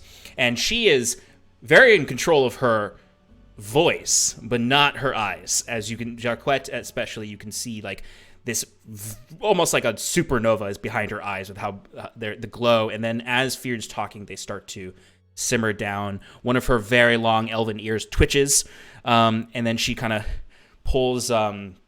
She has this corset on over her sort of fluffy tunic, and she just sort of tautly pulls on it and adjusts herself. And we can give you a pet accommodation discount since they will not be staying overnight. But because they will be staying in a room on our property of our business, we will still need some sort of deposit in case there are severe damages. Under this agreement, we can give you your deposit back if there are no damages. That seems fair to me. Okay, so that will be 1 silver per person for the room if the two of you, and she kind of looks at Sass with like this attitude in the way she says, 2 of you. Yeah, you're sure there's no dishes that need washing? I'm good at it. absolutely positive. We are fully staffed. We do not. If this is too much of an accommodation for you, ma'am, then I would like to point you to the hostel down the road, Great. closer to I'll check it out. harbor side. Thank you very much. Okay. In that case, then, sir, it'll be 2 silver for the room still, and 2 silver deposit that we will return upon you checking out with no damages to the room. That's very fair. I appreciate your willingness to work with me on this. I appreciate your politeness in this endeavor and sophistication as she looks over at Sass. Fearn smiles, and he's got like these jagged teeth that are kind of threatening, but he tries to make it look like he's being friendly. It's like a shark smiling at you. Right. As soon as she turns her back, I'm using my mage hand to flip her off. She hasn't turned her back yet, because when she turns her back, settle these rooms for Yeah. everyone. Okay, so we have 1 double room to accommodate the raccoons and the gentleman here. silver each for you two for a double room as well. Correct. Yes. Please. Thank you. Just is this point just of correction, one night? Miss. Oh, Kana? yes, yes. Was it? Yes, Kana. Yeah, just if any damages are to that room, we're not associated, okay? Oh no, these are individual bills, of course, per room. I mean, I assumed. I'm sorry. I assumed that these were going to go on separate accounts, but This is correct. Yeah. Okay. You got it. Thank you very much. And is this just for tonight? This would be for tonight. Thank you. Yes. And for you, sir, as she looks to This whole LaRue with time, much more of a Josh, smile. I imagine has been like directly across, like he's like in the middle, because we went into a booth, right? No, you're in the Okay. open tables in the Okay. middle. Never mind then. This whole time Jacques just been eating, sipping on the whiskey, and then he like puts down the fork and knife, and he goes, for myself, he'll hold up a hand, close it, and open it again, and there's just a gold coin in between his fingers, and he moves it across to her. Excellent. And what was your name again, sir? He looks to the four of them, and he goes, "You may call me Jacquette." What? Okay, Mr. Jacquette, is there a surname associated with that? Jacquette Touchard. Excellent. But Who the fuck if- is that? if there's a cost for privacy, I will gladly accommodate such a thing. Well, certainly, Mr. Touchard, we value our customers' privacy. And she takes the 1 gold and she says, "I will let you know when your accommodations are ready." I appreciate it. Thank you. And then he will give her the traditional elven, thank you. Mm-hmm. And she would respond Or in the formal. Yeah. And she would respond in kind, in Elvish. And then she would look to the rest of you and take your names, but by no means in the same manner of respect. Like, she doesn't ask for your last names. She doesn't call you Mr. and Miss or Sir or Ma'am. She just takes your first names to write them down, takes everyone's coin, and then leaves. Mage hand flips her off. As she leaves, Jacquette steeples his fingers and saying to the group, "I thought it best to use a different name while we are avoiding detection. I most certainly gave out LaRue as my title at the Outer Business and would just like to be safe, unlike some of us." So is he says, Jacket your other alias, or? Yes, so Or what? what's your actual name? That does not concern you. All you need to know is that I will do what I say I do when I say it, and you can be assured it will be superb. Then what do we Yeah. call you? For now, call me Jacquette. Chocolate. Like jacket? No. Jacquette. How do you pronounce the Jacket. Jacquette. Jacquette. Jacket. All right, I think I can do that. Jacquette. I'll stick with gloveless if you don't mind. I do mind, actually. I very much mind. Well, too bad. So we can call each other What shitheads. kind of- Is that? Names don't matter, right? Out of No, respect. no, names matter very much so. Gloveless is a term of honor that I have bestowed upon our friend here for being a warrior. And I'm sorry, I failed to make the connection between such a name as Gloveless to be synonymous with honor. Well, you could be a lot worse. There were some people I know back up north that have way worse names than Gloveless. So you're only a little bit better than bad. All right. She returns with your keys for your rooms with little tags on them with the numbers. Jacquette, how do you pronounce your last name again? Touchard. She comes up and she just sort of drops the keys on the table, and then hands you a much nicer looking key, Jacquette. And she goes, "I have a question, sir. Do you so happen to be related to the famed adventurer?" One moment, he says as he gets up and gestures to walk away from the group. And she follows. Fionn just takes his key and starts heading upstairs to put the babies to sleep. Those of you who bought the cheapest rooms, you would find your rooms are not upstairs.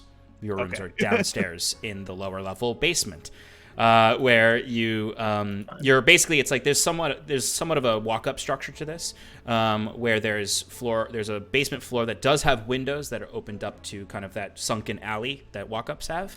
So if you go down there, you do have these barred windows that look out to just the stone alleyway, essentially, of the front, where the garbage is, basically. Sean, would there be any rooms that haven't been turned over yet?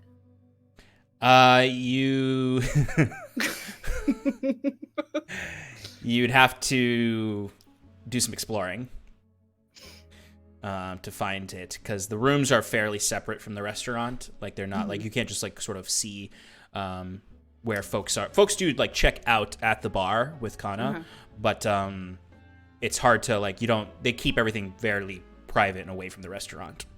Okay.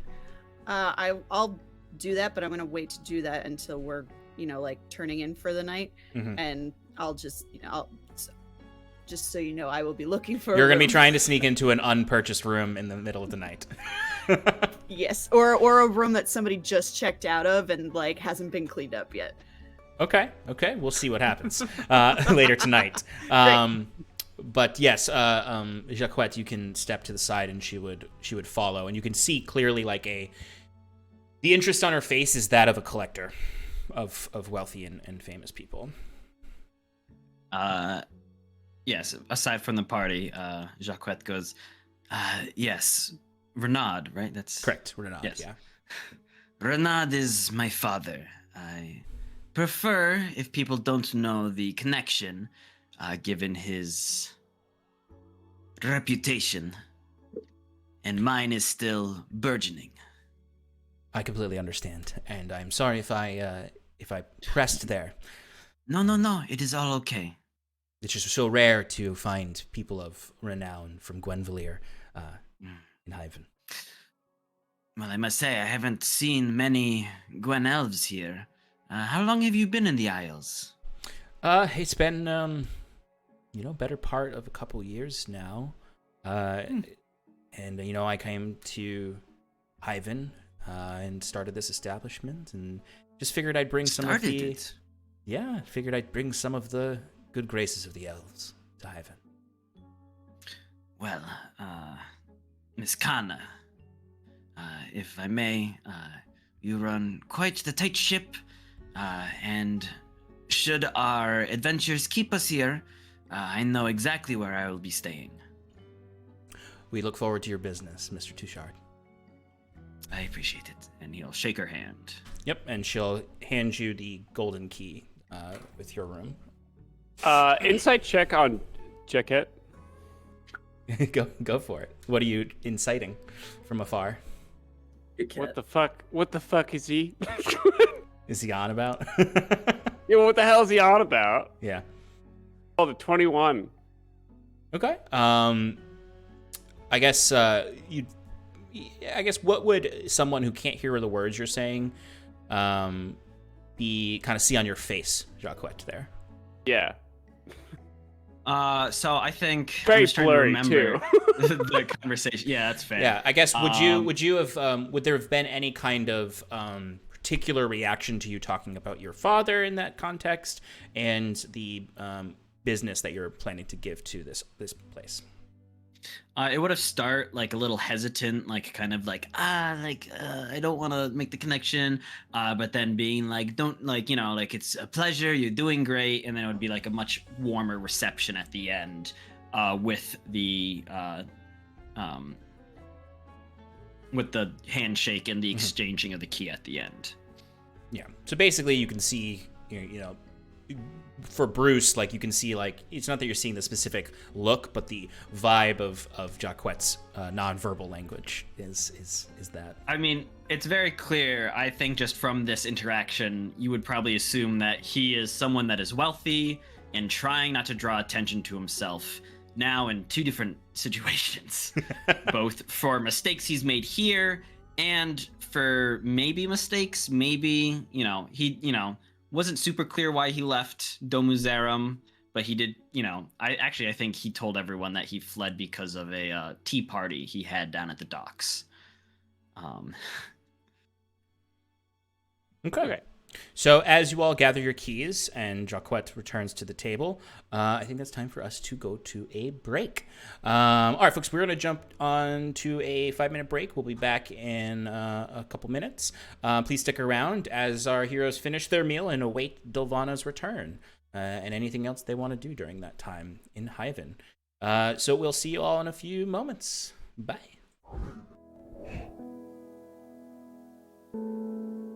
Welcome back, folks, to Adrift in Aldhalor. We are returning from our break. Our heroes, if we can call them that yet, have just negotiated for their rooms within the Cask and Crow, a fine establishment in the High Road, just outside of the Admiralty Court in Hyvin. For some of them, a bit of a pricier joint than usual, but Jacquette has, revealed his true name to the party through kind of tossing coin around and wanting this establishment owner to know him as his true name, Jacquette Touchard. So we can all breathe a little easier and decide accidentally saying Jacquette instead of LaRue. Thank you. Although it will be important to make sure you're calling him LaRue in certain companies. So keep that in mind.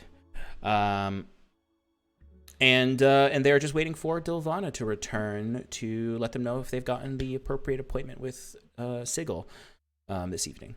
Yes. So I think Jacquette would want to go check in on Winifred. Okay. And I think he would go to Saskia. Where would she be? I mean, if we're still hanging out in the main tavern area. Yeah, I mean, everyone else, if anyone steps away to like check their room out, like if you're wanting to go put the raccoons away, like I imagine Sass is just at the table and like they go off one, come back, go off one, come back. Yeah, I'll be hanging out at the table. So Jacquette will come up to her and sitting across goes, I think it's best we go check in with our dockside friend Winifred sooner rather than later. And I think bringing the whole company along might attract unwanted attention. That's fair. But I should go. Would like someone to watch my back. I'll go with you. Thank you. I didn't even have to ask. No, you didn't. Yes. So Fearn is going by the bar and picking up, a few snacks for the raccoons, and bringing them into the room. Maybe getting an extra towel or something if there's a maid that he walks by, and like he bundles them up like in the corner somewhere where they're like away from anything that looks expensive. Mm-hmm. Maybe puts the lamp on the floor so it doesn't, if they knock into it, it doesn't fall and break, and like just slowly feeds them and keeps them warm, and hopefully they conk out so he can go back out and they had a long day on the road. Yeah, maybe I could do something today besides babysitting. It's too real. Give me a animal handling check with advantage. But just to describe the rooms for everyone, for those of you who got the cheapest room, it's very much the cheapest room. It's on the lowest floor.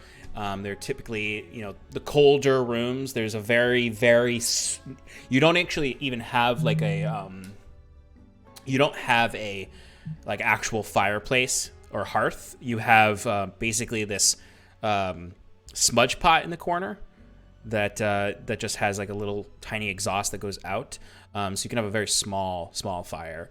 The beds take up most of the room, and then there's just a small, very shallow closet and a wash basin that you can, or basically a very small sink, because this place does have running water.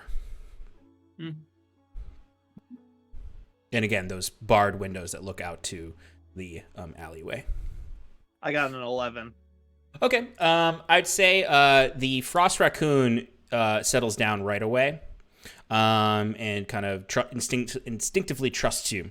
The fire raccoon is a little clingy when you try to leave, and you go to put them, you nestle them in the towel, and you try to leave, but the fire raccoon just sort of like lifts itself up and tries to grab at your hand every time you go away, and just like pulls your hand in closer to pet it. That is exactly what Milo does. That is exactly what he does.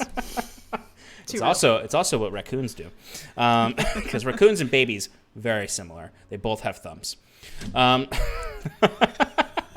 they're little bandits. Yeah. Little trash pandas.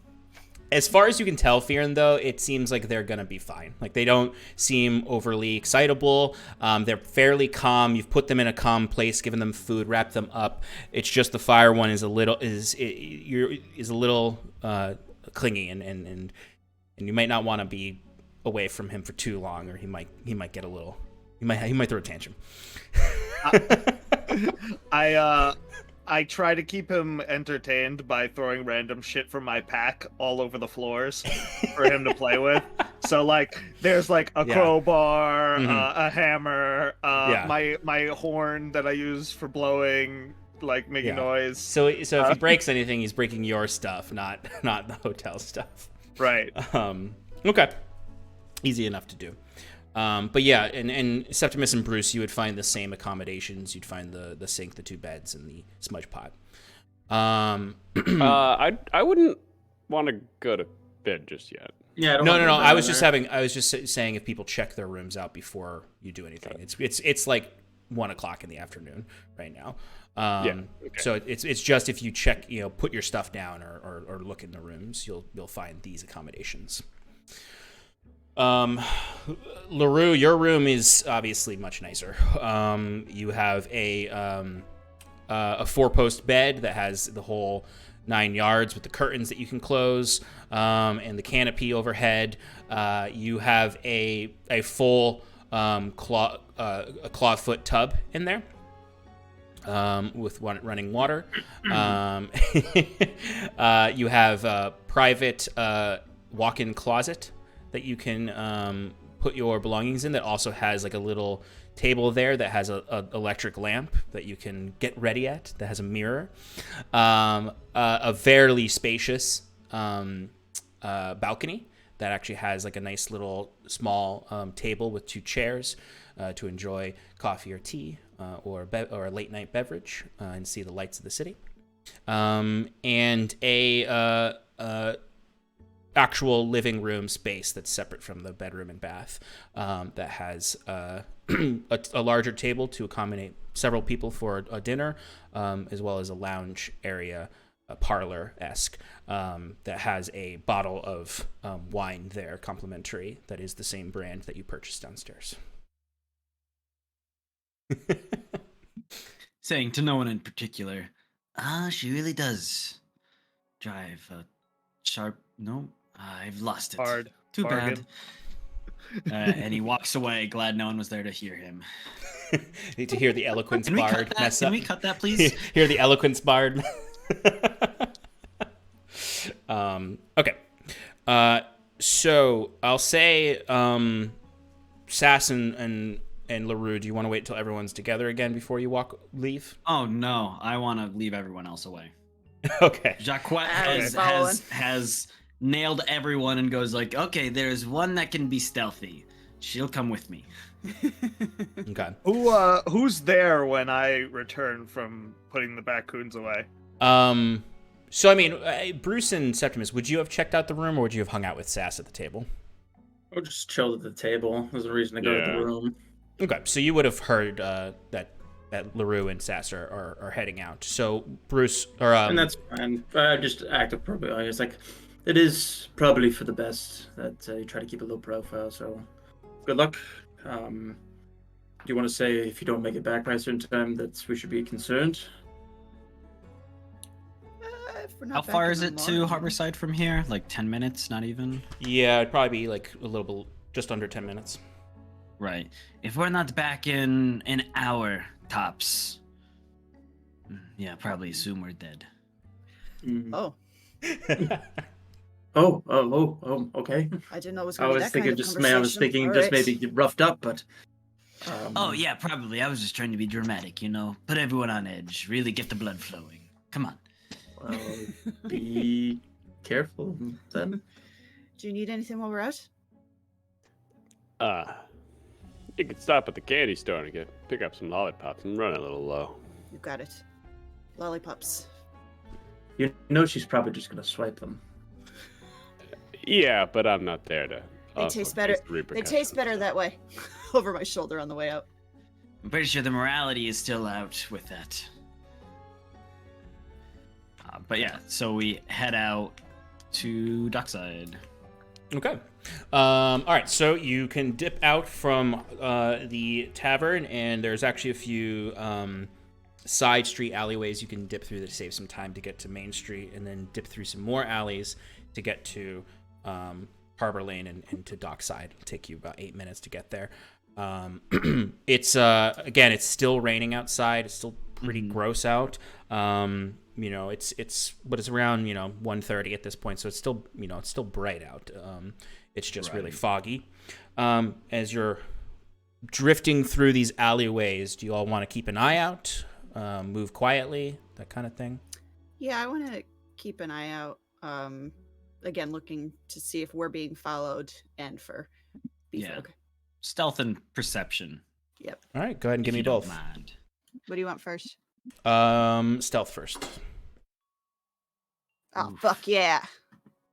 I beat the rogue. Oof. 22. I rolled really low. Remember combat when I got 2 nat 20s? This is what's your- happening. Yeah, I don't even have to do anything about it. The dice will just do it for me. Yeah. You know the way dice work. Exactly. We all know the dice have brains. Just give it, then they take it away. So you got a 22, you said, Shannon? Yep. All right, 22 from Sass, and then how much did LaRue get? 14 on stealth. Okay. What a terrible rogue. Okay. All right, so you are slipping through these alleyways. Give me perception checks. 9. Oh, that was almost a natural 20. 11. Okay, 9 and 11. Again, kind of like when Sass was keeping an eye out earlier, it's just there's so many people that even if you make eye contact with someone, it's hard to tell if anyone is watching you or anything like that. It's just crowds of people, especially as you leave High Road and enter onto Main Street. There's just a lot more people, and then Harbor Lane is filled with people, and even more so on Dockside. People are still working, even though it's gross out. But no, you don't notice anyone coming at you. You actually do pass by the blacksmith you went to the other day too, just as a reference. You hear the hammers in Audubon's metalworks. Seems like we're in the clear. I don't see anyone, do you? No, but we should continue our vigilance just to make sure. The last thing I want is suspicion being taken down on Winifred. She's expensive, but she's given us more than anyone else has so far. Agreed. It's the kind of thing where I'll say, like, with your lower rolls, I mean, you're not lower rolls, you're middle of the road rolls. Like, your paranoia is making you look in places that are just not where you're gonna find someone following you. Like, you're like almost like stuck on the like upper floors. Like, you're looking around, you can like see like the the second floors of shops where people are living, or the higher up apartments in some of the tenement areas. You know, like Sass, you like at one point see just like a gaggle of children, you know, that are just playing on the roof. You know, this is not safe. There's no safety in Hyvin. As you're just like seeing these like clearly like urchin children like parkouring and across the rooftop. Some of them are just like Parkour. One is just like sitting and his legs are hanging over the edge, and he like makes eye contact with you and gives you a little wave. Is like probably 10 years old. As he picks himself up and runs across, but like just like the sight of people on the roof makes you nervous, not because you think they're gonna fall, but because you're like, oh wow, people can watch us from up there too. Up there too, yeah.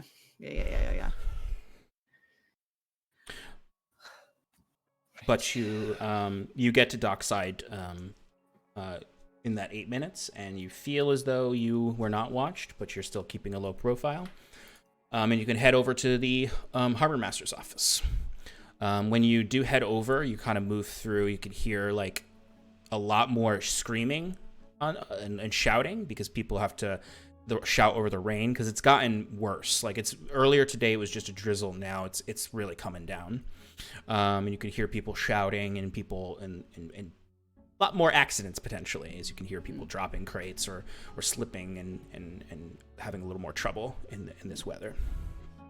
But you spot the one room office just off of the actual piers itself, kind of like at the top of the stairs that come up from the lower piers is where Winifred's office is, and you can go up. You do see that she is in there in her usual spot with her usual ledgers, this giant Goliath woman with her little books. As before, or like on our way in, because the first time that she saw me, I had my eye patch on, so I'll like right before we go in, like I'll take it out and just put it on, just so she'll recognize me. Real quick, Shannon, because we never got a description. What does your eye actually look like under the eye patch?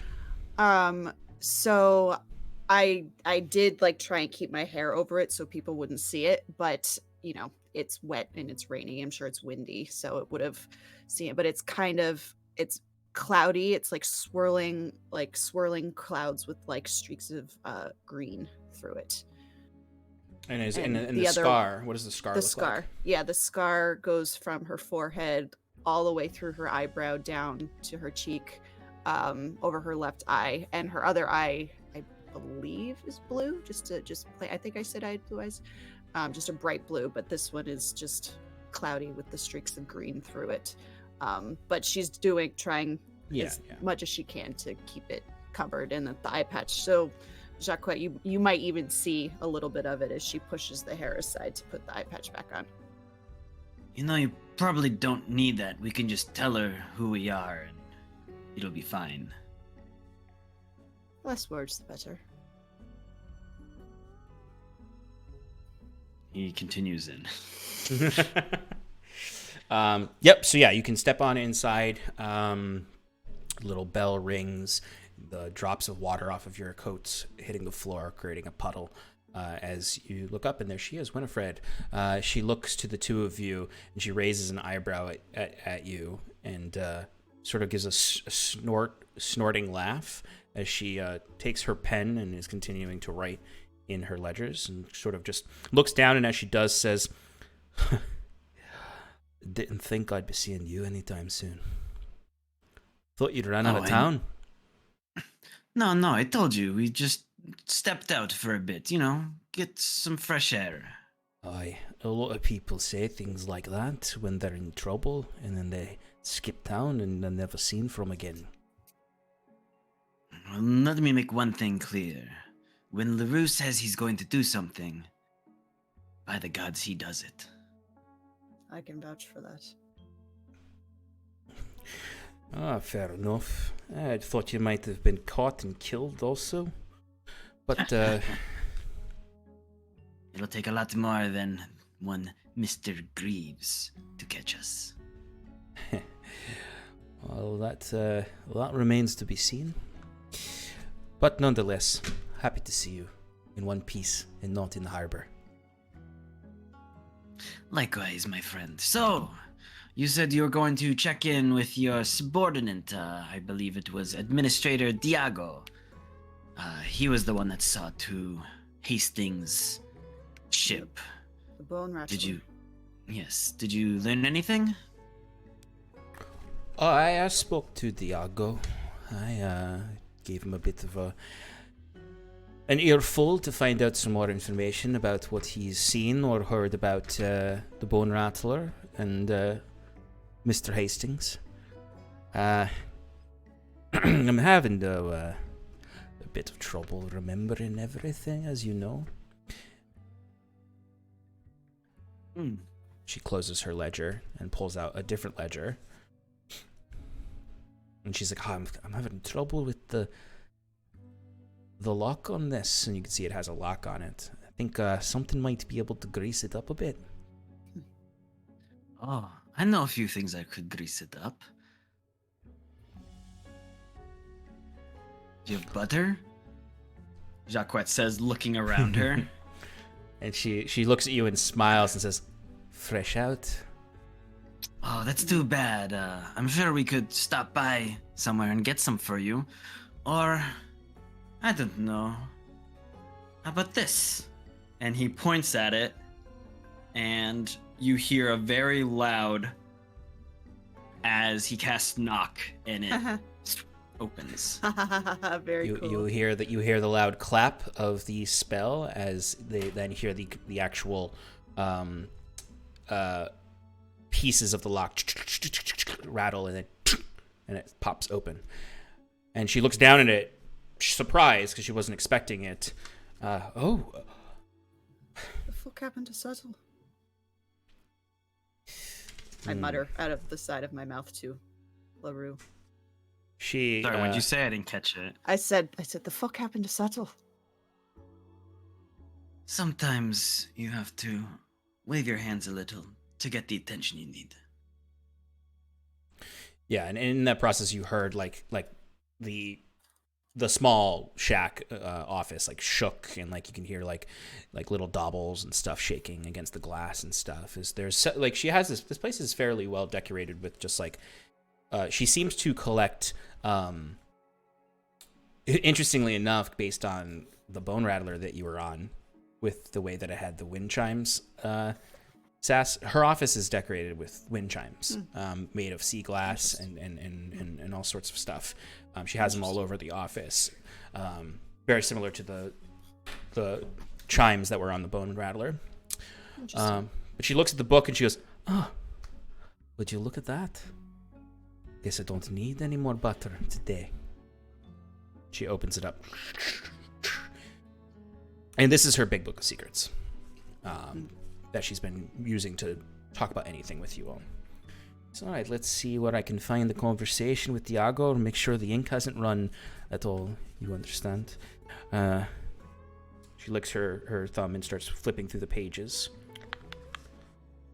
Yes. All right.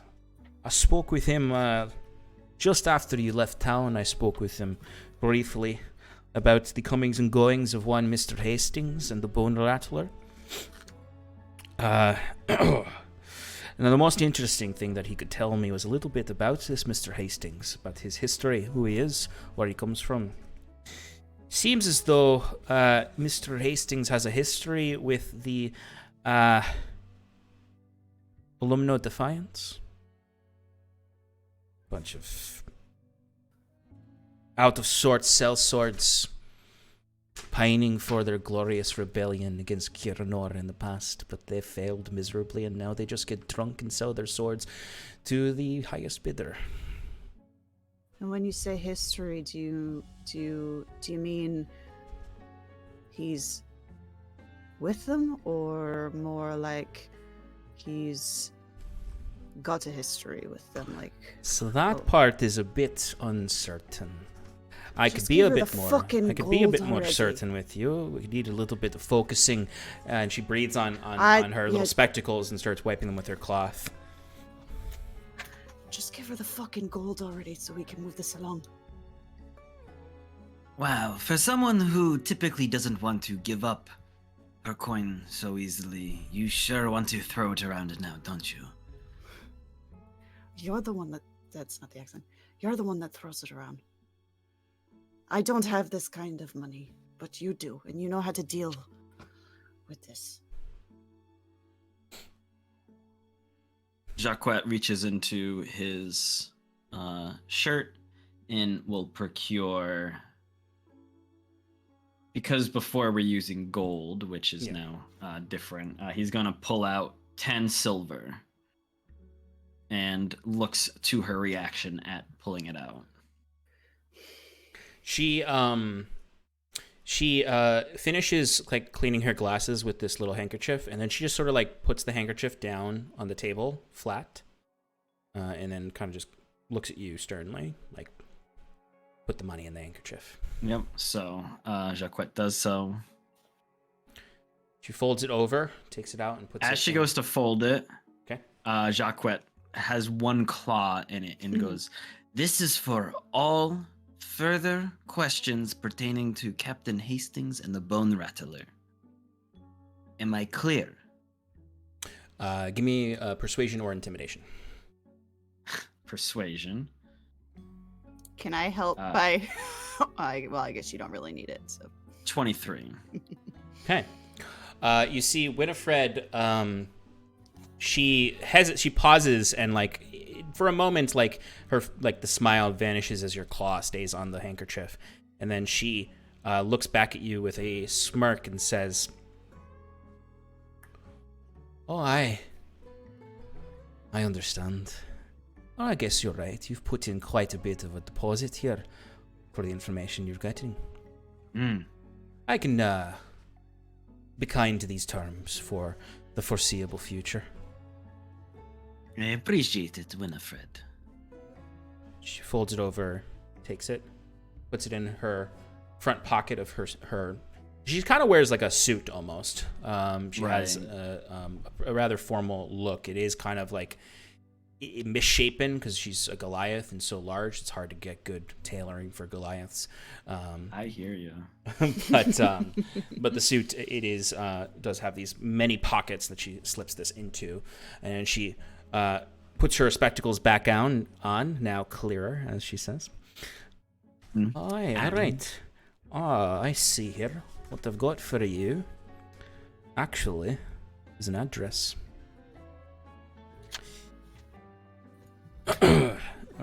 This is supposed to be Captain Hastings' apartment in Hyvin. We were able to find... it was rather deep documents to find a residential address for this Captain Hastings. But it looks like 29 Beacon Street. It's just off of Main Street.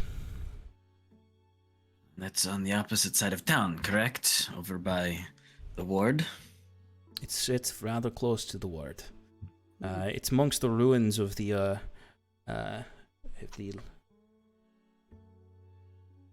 Lighthouse District.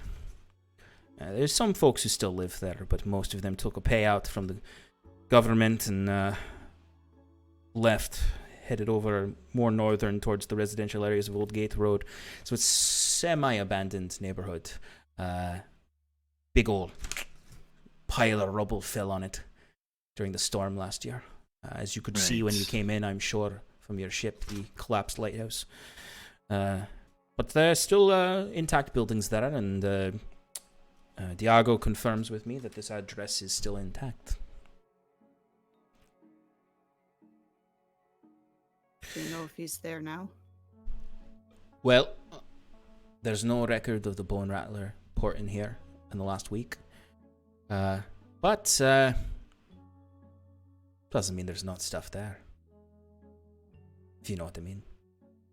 I do. And do you know what I mean if I ask if this information has been given out to anyone else? Oh, well, I respect my customers thoroughly, Lauro. And until a certain amount of time has passed, and a certain expiration comes over my friends, I keep everything quite close to the chest. Now, 1 more week from now, I might have presumed you are dead or left town entirely, and this information becomes up for grabs. So as long as you're a continuing customer and checking in with me, this information is all privy to only us. Appreciate the discretion. Yes, agreed. On a side note, for a separate fee, could you tell us anything about Mr. Greaves in the author business? And you see she does get, she's been very playful, and it gets a little more serious here as she takes a deep breath in and closes her book.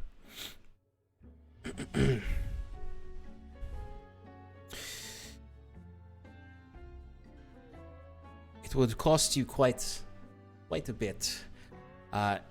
It even with the gold, I'm not so sure I can release that information to you, my friend, as you might be able to surmise from the context of this city. As a privy relationship there. If you understand what I mean. What might it cost to ensure we stay out of the way? Well, if you're looking to keep your own information private, I can guarantee that with no additional costs, so long as you don't die or run out of town. Of course, there's certain things that I can't always tell are going to happen. You never know when a storm is going to bring new information somewhere. But you can trust that I won't be sharing any of this information, or even the fact that I've spoken to you at all with Mr. Greaves. As you might understand, and she looks to both of you individually, I want to keep my head. And if he found out that I've been working with you, you understand?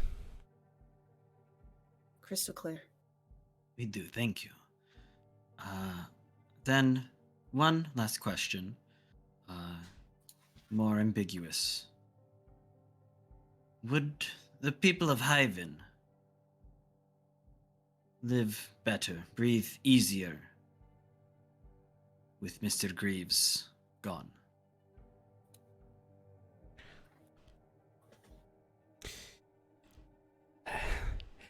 You're treading on mighty dangerous ice there, LaRue. I don't tread, I run. And when I get to the other side, I'm always safe. Theoretically, you'd be skating. Sorry. Regardless of how you're getting across the ice, that question and where the ice cracks depends on the purses of those you ask. You ask a sailor, good man, works for a fine vessel, travels across Aldhalor, travels even maybe to Glenville in a good year, if he respects Mr. Greaves. They'll all say yes, but some of them will say it with a tone of fear, and some will say it with a tone of greed. Those afraid versus those greedy.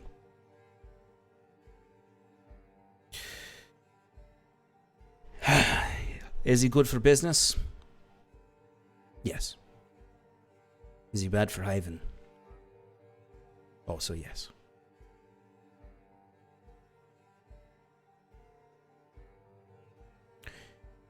If you're barking up that tree, I'd advise you to make more allies in this city before even thinking of such a challenge. Already caught his attention. Giving a look over to Sass. Jacquet goes, if there was an ally to make in the city against Mr. Greaves, where might one start? And at this, LaRue takes out a gold coin and just puts it on the table.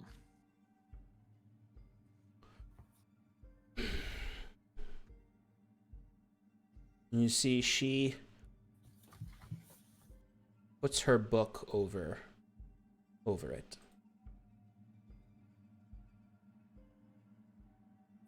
And looks around the room.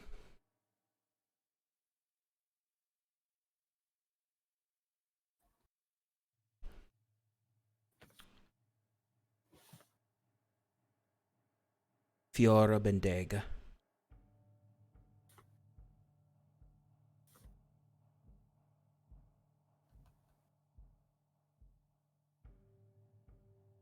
Don't know the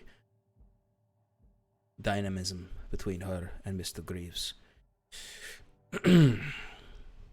But there's no love for him, or anyone who treads in the widow's ward, truthfully speaking.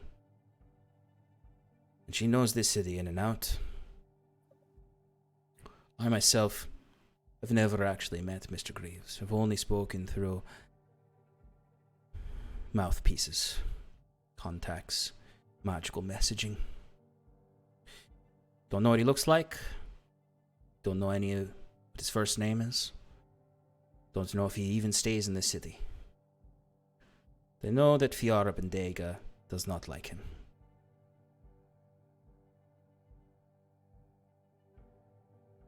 Well, Winifred, I appreciate all you've given us. As do I.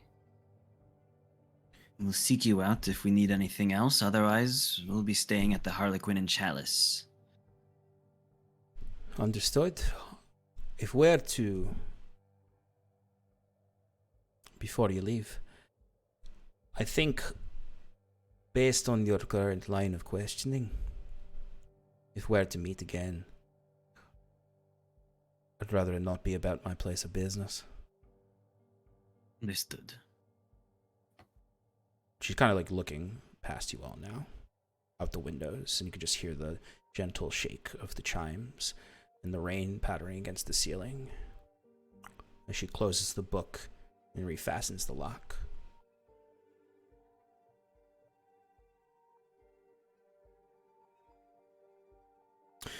If you want to meet again,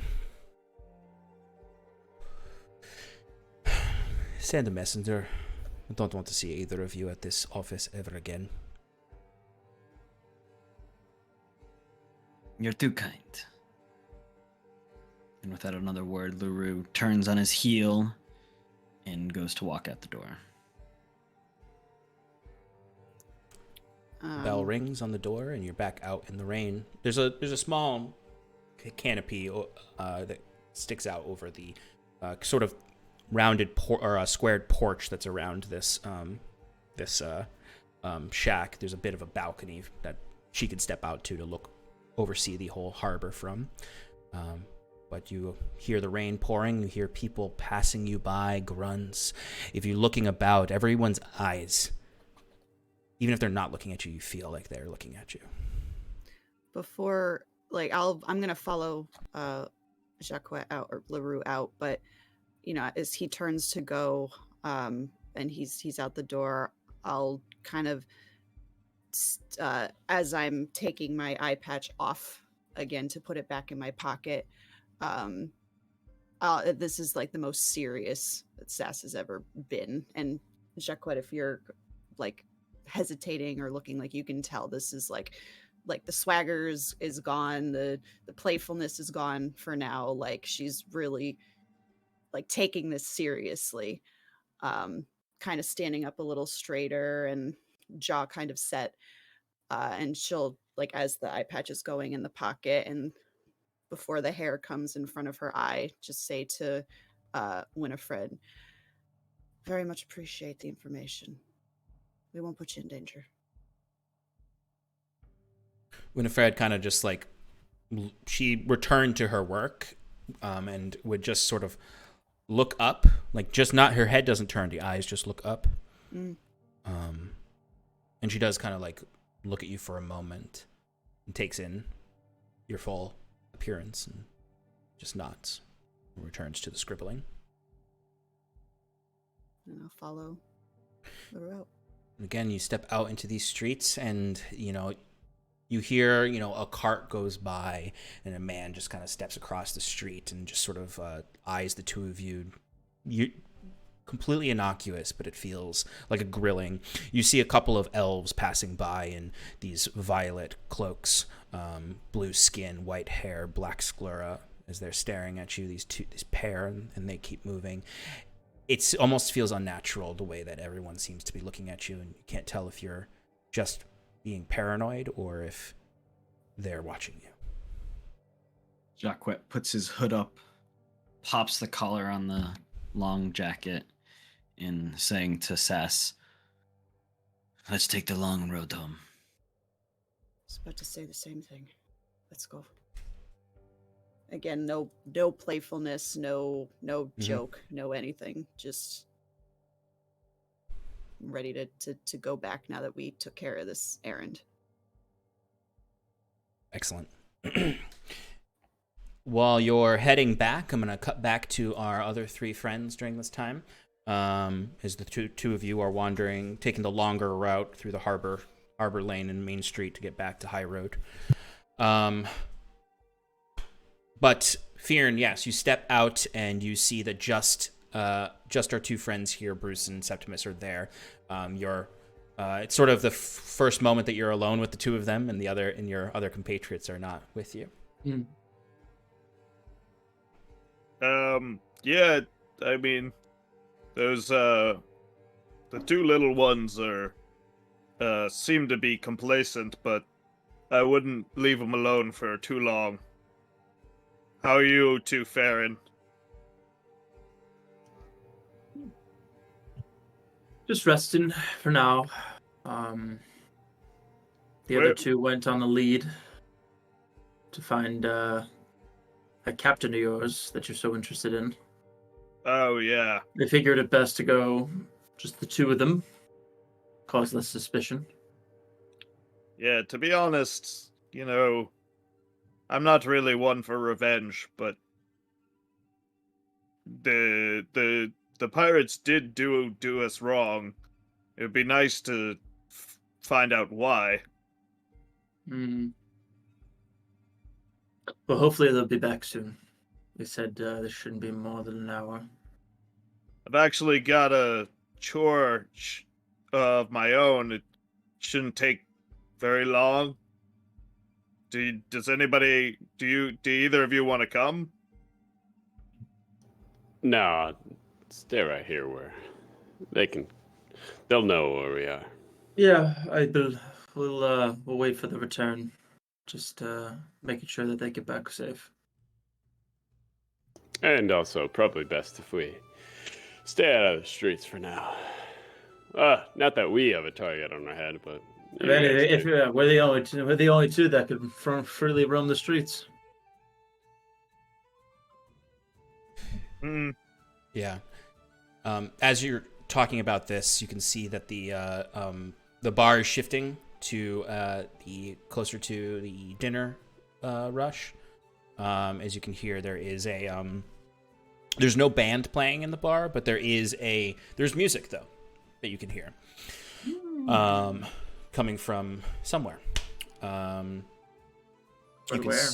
If you want to give me a perception check or investigation check, you can discern it. Actually, yes. Septimus would. He'd be like, "Where's the music? What's going on? What's going on? I see no bards." My God, Septimus is brain dead today. That was a nat 1. Oh, what's the total? 3. Okay. I was trying to give you some. I don't understand this music. You get it? You understand this? I could try to. When he asks that question, I'll try to investigate where they are, where it's coming from. I imagine Septimus asked in a more stoic way. Fearn is 22. Okay. Fearn's not curious and is impatient about how they kind of just blew off his line of questioning. He's kind of just like tapping his foot. Yeah, the music is coming from Bruce. You're able to, with your blind sight or your tremor sense, be able to identify where it's coming from if you wanted to. Okay. Or you could just Sure. do a normal perception check. I was just doing a normal perception check with my Okay. ears. And what was the score again?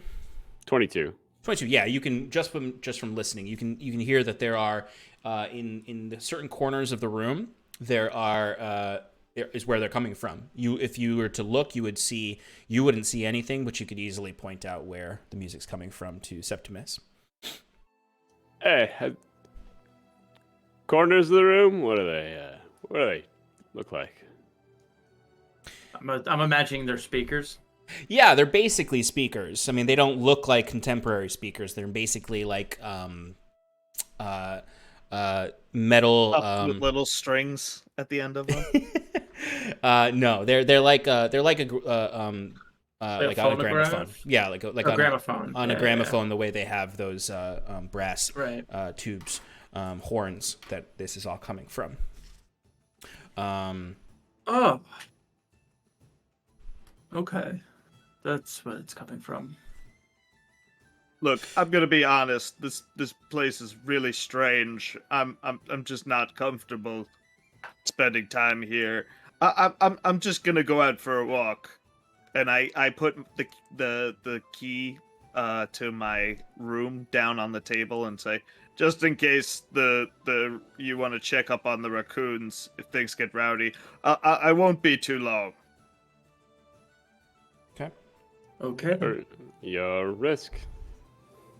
Fiona, are you just taking a walk outside, or are you trying to go somewhere? I'm gonna head over to the Piscator's Road. Okay. It will take you probably 10 or 15 minutes to get there. Or really only 10 minutes to get to the actual start of Piscator's Row, but it's a very long, narrow street on the northern part of the town. And as if you were to go outside and ask for directions, since you haven't been there before, people would say oh, it's follow, head over to the Old Gate Road, take the alleyway, it'll bring you to the Piscator's Row. Just be careful because it's right next to the Widow's Ward. Yeah, I figured it's raining pretty hard as I go, and if there's any opportunity to get close to the Widow's Ward, the best time would be when there's not a lot of people on the streets. Mm-hmm. So that's kind of my thought process. And I'm looking for the red dandelion. Mm-hmm. But I'm not telling people that. I would ask a few people how to get to Piscator's Row, and then I just walk up Piscator's Row looking for it. Trying to stay out of the way or inconspicuous. Sure, absolutely. Go ahead and give Although I've lost the turban because it just fell apart and I don't know how to put it back on. Yeah, I imagine you take a few times to try to wrap it around, but not really knowing how to do it, and it being sopping wet, it just sort of is like a scarf hanging off your horns at that point, so you just take it off. Give me an investigation check to see if you can find the red dandelion. Sure. I got a 3. Okay. So we're rolling good today. You walk through the streets, and you can take the alleyway that leads directly to the Old Gate Road, and then follow a side street that will lead up to Piscator's Row. If you're trying to avoid the Widow's Ward, you could take the long way and go up Old Gate Road and come from the northern part of Piscator's Row. It's probably the best way to avoid the Widow's Ward. But as you get to Piscator's Row, it's a very tight sidewalk, basically, or street, where it's probably only five, a little more than 5 feet across. It's not really a place where a lot of folks are walking. It's actually more so a place where people are fishing in the northern lagoon.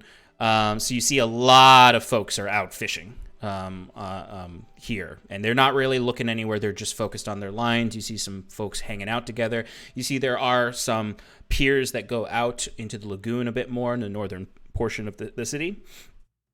And you can see there are a few small boats in the lagoon. But if you're looking on the actual building side of the street, you would find there are tall brick buildings, brick and timber buildings, a couple of smaller stone structures, and some older wooden buildings. This area is fairly disheveled. A lot of it is not well taken care of. There are a lot of tight alleyways between these buildings that lead into a back area that you might even like venture down a little bit. You can see there's just sort of this, the buildings hug pretty close to each other in the inner guts of the street. But there is kind of this interior road that you can go along. And as you're wandering up that, you can see, there's just some, back yard areas, some smaller shops in this area. And you do find what you surmise, your best guess is the red dandelion, because there is a what looks like a closed down, boarded up tavern that has a really old, worn out sign hanging from one chain that's broken and hanging from one chain that does have what appears to be the image of a dandelion painted red. There's no words saying red dandelion. That's all it is. The building, though, that you're looking at looks completely abandoned. I'm gonna scope around back of it to see if there's another entrance. Mm-hmm. So there are several like boarded up windows and boarded up doors. There's no like any entrance is boarded up right now, even back entrances or anything like that. So all of the entrances, including the front, right? Yep, front, and you can find like the service entrance and the general backyard area where they have there's an abandoned like garbage is all over the place and detritus and some old broken keg barrels. There's no lights on inside as you're kind of feeling the rain all around you and seeing it. I go to the service entrance and I first I knock on the door pretty loudly. Okay. So first knock, second knock, third knock. Give me a perception check.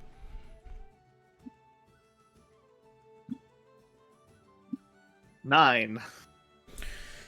So yeah, I mean, you hear some creaking, but it's a rather old brick and wood building, so it's just the vibe you're getting right now, at least with your investigation, is this place is just completely empty. I'm gonna try and open the door, just see if it's locked, or you said it was boarded in. Is it like blocked from the inside, or like can I wiggle it a little? So there are some boards on the outside that you can pull off. They're rather rotted wood, and when you wiggle the door, it does seem to be locked, and it does sound like there's boards on the other side as well.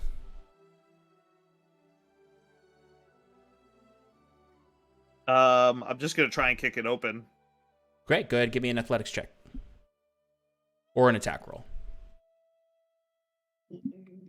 I got a 19. Okay, yeah. As you kick it, you're a big tough guy. So it absolutely opens up. The boards on the other side fall off, and you break the deadbolt. So the door crashes open, and it's dark inside, except for a little bit of light peeking through some of the boarded up windows. It's really dusty in there, but it looks like there's some broken chairs, some old tables. Everything's covered in thick layers of dust, and old oil lanterns are all over the place. Give me a perception or investigation check. Sure. If you want to step inside further. Yeah. 13. 13. Okay. So you find there's another door that's boarded up that leads that's directly to your right when you step inside. You can surmise that probably leads to the upstairs. And when you go in and step further, you're kind of like stepping on broken wood and stuff, and there's just sort of this very quiet, the rain coming from outside, looking around. And I'd say with a 13, what you do see is that there is disturbed dust. So like you can see on the bar counter, like it's not just caked with dust. You can see some finger trails in it. You can see some things that have disturbed this area. It has not been completely empty compared to like how old and abandoned it looks. People have been here recently. I'm gonna. I sit down at the bar that had the disturbed dust, and I pull out from my pack a small notebook. Yeah. And I write on a page and just leave a little note.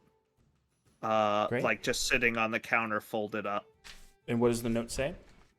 It says this is it says for what was the name? For Bendega, it says on the front. And then the contents say, this is White Eye. We met on the road. I want to learn more about what you do in this town. I'll be staying nearby, not giving any details. I will continue to check this. I will come back here soon. I have a message for Hornless. Excellent. And I just leave it on the table, and I kick away some of the wood that I shattered, and I close the door the way I came and just leave. But I try and put something in the wedge of the door so it doesn't blow open from the storm. Yeah, absolutely. You can definitely find some material to push up against it to keep it from blasting open, or to help it from blasting open. And you step back out into the rain, having left a message for Fiora Bendega, with plans to return here and hope for more information. Do you want to just keep walking around, or do you want to head back to the bar? I think Fiorn stands out in the rain for a little while and starts walking down Piscator's Row towards the Widow's area. But before, he'll basically walk to the borderline and just basically see what happens or what type of reactions he gets from people, if any. And then his plan is not really to go all the way, but to head back from there. Yeah, go ahead and give me a perception check.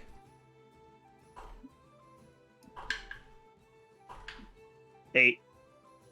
Okay, so it's you basically walk up to where the road forks. Where if you keep going to if you keep going straight, it would lead into the Widow's Ward. If you turn to the next way, it'll lead you back to the Old Gate Road and back to Main Street and High Road.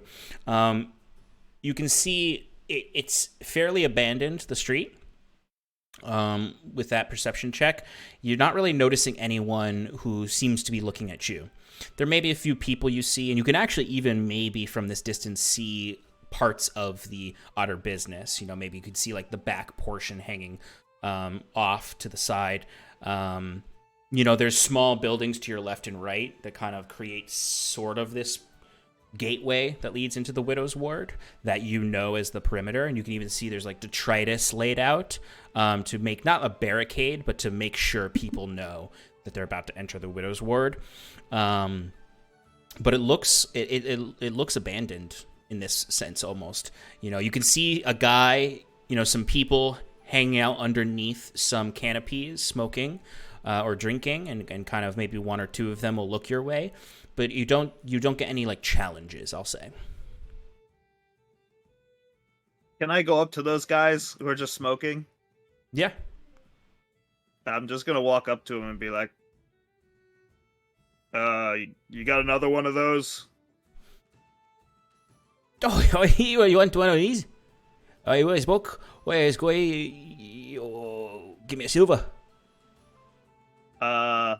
Is that a fair price for a cigarette? No, that's expensive. That's too much money. I'll give you 3 copper. Oh, yeah, it's fair. Oh, did give me any kind of money. And he'll hold his hand out. I do it, and I trade him. Yeah, and he pops you a Lucy. I kind of just hold it, like, in my teeth, and ask the guys, hey, have you heard anything of, are there any fights going on today? Well, it's Wednesdays. What day is it? It's Monday. It's Monday. Okay. So, you guys excited for the fights in 2 days? And you see they both kind of like laugh at you with these deep smokers laughs. And we enjoy it. Give away a bit of money. See a big man like you fight. You fighter? You a fighter in the ring? What, you don't recognize me? I was here last week. I can't say we do. Can't say we do. Well, it was only a death match. Who cares about that? You fighting a death ring? Yeah. He hits his friend who hasn't said a word this whole time. Who then kind of like stares a little, squints his eyes at you. Can't say we remember ya. Sorry, lad. It's all right. Maybe I'll make a better impression next time. You folks, hear any rumors on the streets lately? Rumors, eh? I spark up the cigarette at this point. Yeah. It's been a bit more dangerous. These spots. Stay away from the ward at night. If you want a knife in the gut and you're supposed to be stoned. But no, it's not much is going on.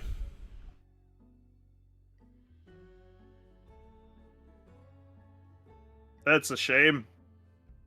I mean, I love to hear some gossip. Gossip. Well, you see, well, if you're you're asking about the fights,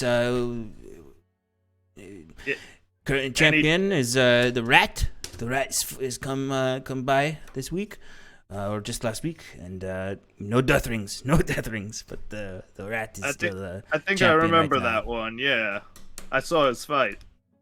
Oh, he's a good fighter, a dirty fighter though. But I like that. Makes it interesting. I don't like boxing. I like dirty fights. Have you do you know where he's at now? Is he around? I can't say I know where he lives. Can't say I know where he lives. All right. Well, anybody who works for the anybody who works for that Grim guy? Wait, what was his name? I honestly Graves. quite Mr. Graves. Mr. Graves.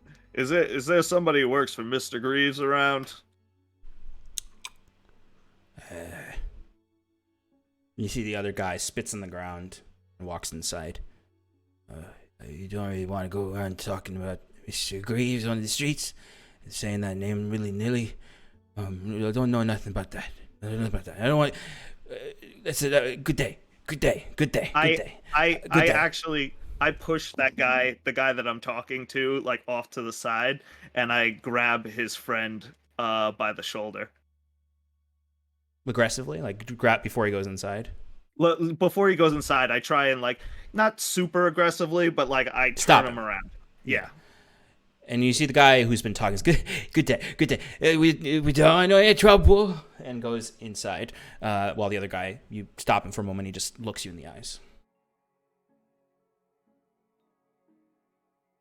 I look at this guy and say, "You know who I am?" Sure.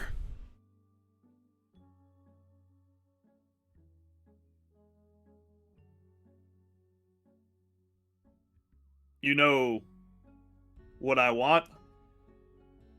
Can't say I do.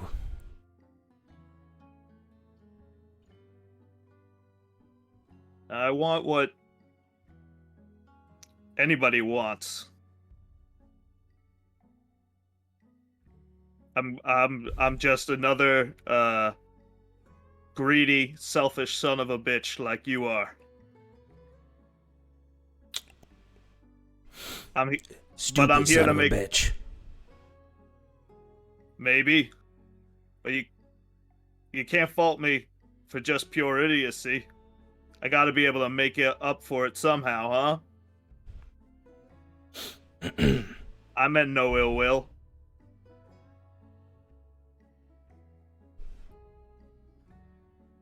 I just say don't show your face at the art of business. I don't got no grievance with you. I just trying to keep my throat from splitting. At this, I throw him. I grab him like violently and like throw him into the street. Okay. And I'm gonna try and intimidate him and be like, "We've got business now. You're gonna tell me everything you know, and about the art of business and what's going on there." Go ahead and give me an intimidation check, and while you do that, I'm going to check back in with the rest of the group because it's been enough time that LaRue and Sass would return. I got a nat 20. Okay. Well, probably won't resolve that until next session since it's 9:30 now. Sure. But I want to check in with everyone before we end the session. I did want to actually do something in the bar, but it's fine. We ran out of time, so. Yeah, I mean, we can start anything and then pick things up next week. Or I mean, we can go a little bit over. I mean, I know we're just at the 9:30. We can start stuff. So before they come back, I'm just gonna ask you what you're doing because it would have been 20 minutes or so before they return. That Septimus and Alex or Bruce would have time in the bar. So what would you be doing? I know we might not get to all of it tonight, but what would you two have been doing while the rest of the three were out? Bruce would have tried to investigate the guard, but Yeah, no, go. How do you want to investigate? Do you want to just kind of eye him up as the two of you are sitting there?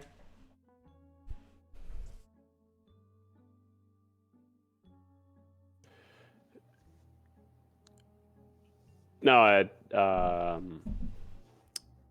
Bruce would go up to the guard and well, first off, just look at Septimus and be like, "Have you gone to Gander yet?" Or the guard. Talking about the guard. You're muted. Yeah. Is that what you tried to message me before? Yeah. Septimus kind of like glancing over and taking a look at him. Is he like still like staring at me, or is he just chilling there? I mean, the guy is occasionally looking. I'd say you've been there long enough that you would have been able to at least catch him once or twice staring at you two, particularly you, Septimus. What are you concerned about something? He's looking specifically at you.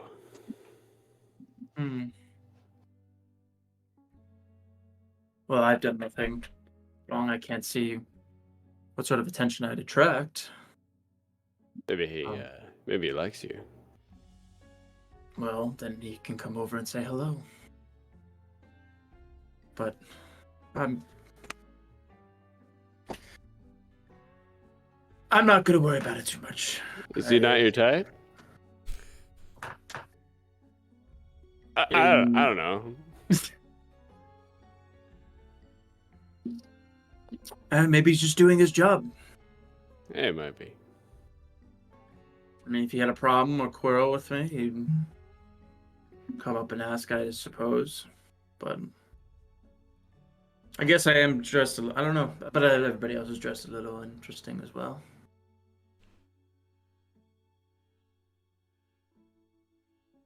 But I appreciate you keep an eye out for him.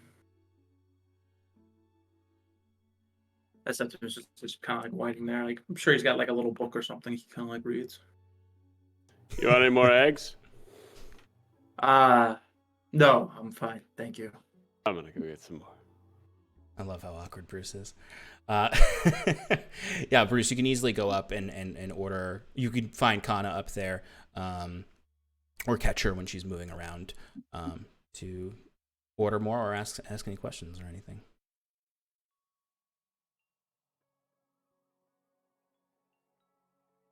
Okay. Then I'd say it's around this time that LaRue and Sass would return to find Bruce and Septimus there. Well, Bruce gets some eggs. You said there's a side door. Or There Kana is. said there's a side door. Yes, there is.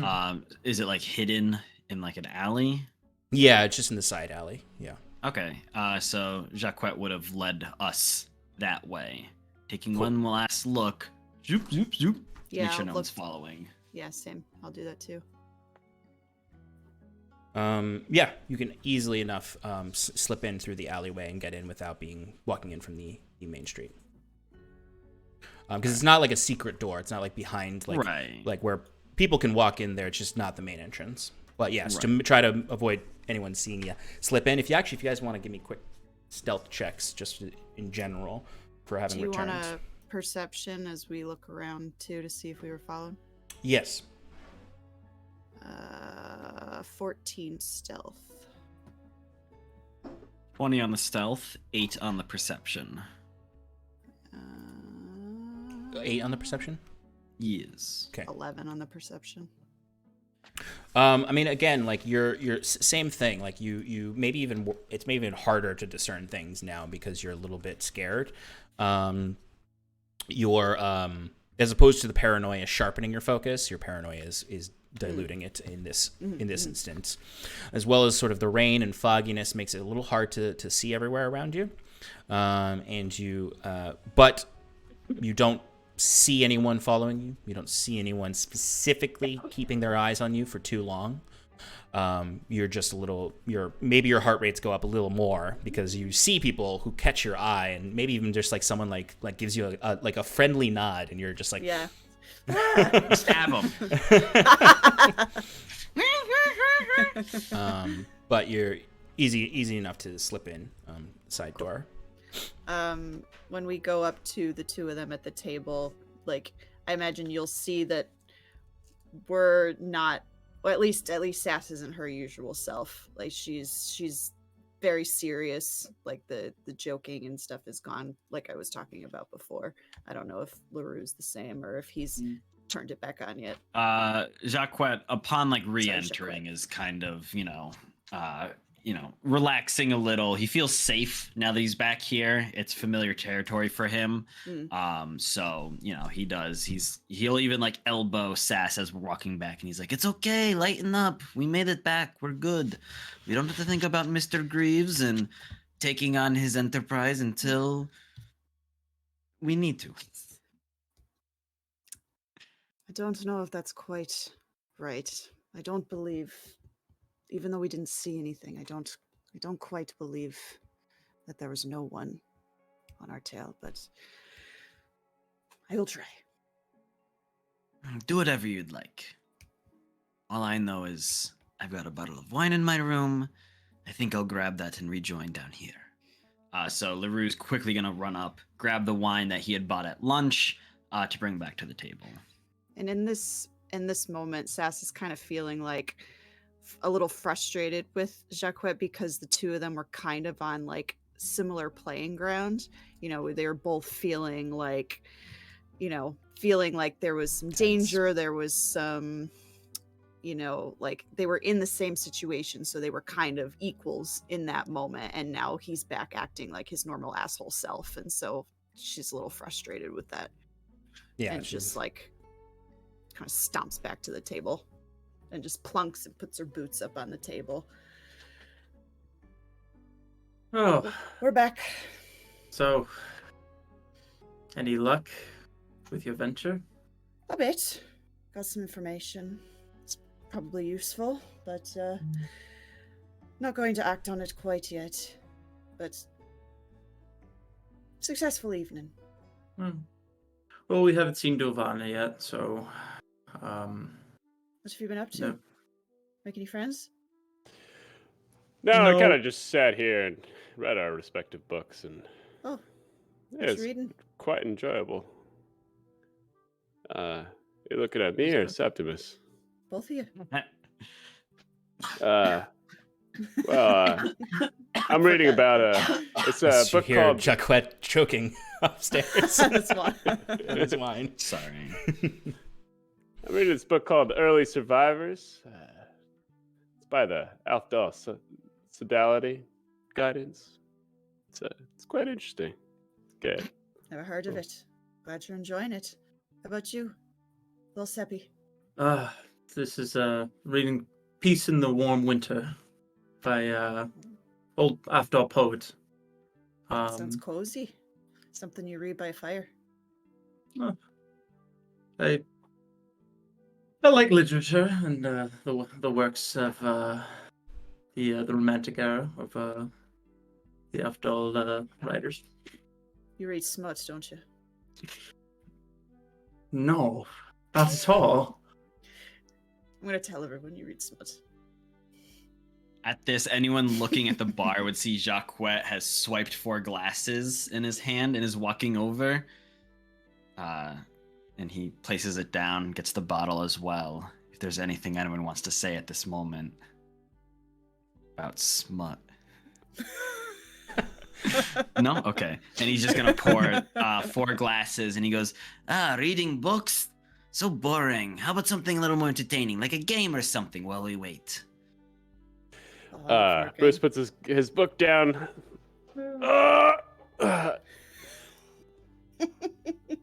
I'm up for something like that. Although the last time I played a game, I don't think I entertained Bruce as much as I'd entertained myself, but what do you have in mind? The oldest game known to sentience. Cards, he says as he draws out a deck of very worn but very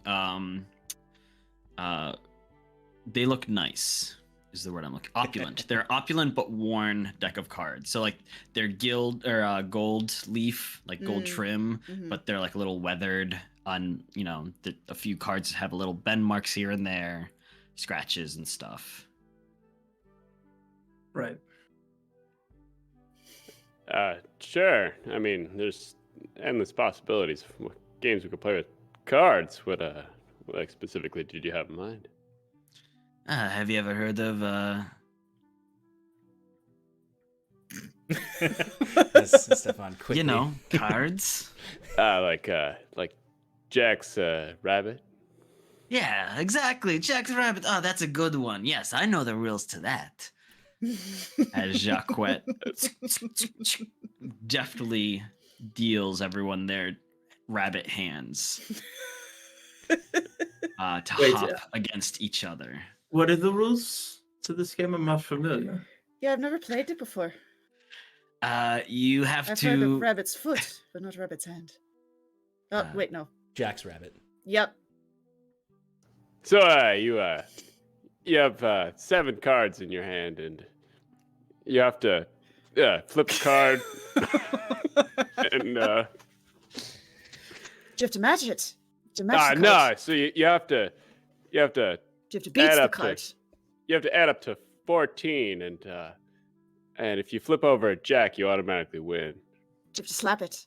I've played that game before. Yeah, it's kind of like that one, except yeah. The reason. Oh, okay, never So mind. we do. They're really slap it or we shitty don't? rules. Yeah, Jack's rabbit. You gotta find Jack's rabbit by counting to 14 with your cards, and then whoever drops a Jack first, once you get to 14, wins that round.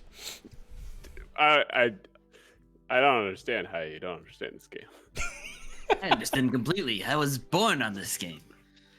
It's the kind of thing where you have to, whoever, you draw cards. If you don't have a card that can equal to 14 or help get you to 14, or if you're out of cards, and if you have a Jack, you hold on to it. And if it's at if the stack is at 14, anyone can drop a Jack slap down. It. Yeah. Got it. We'll add the slapping. Slapping is a like where sass comes from. They slap the Jack.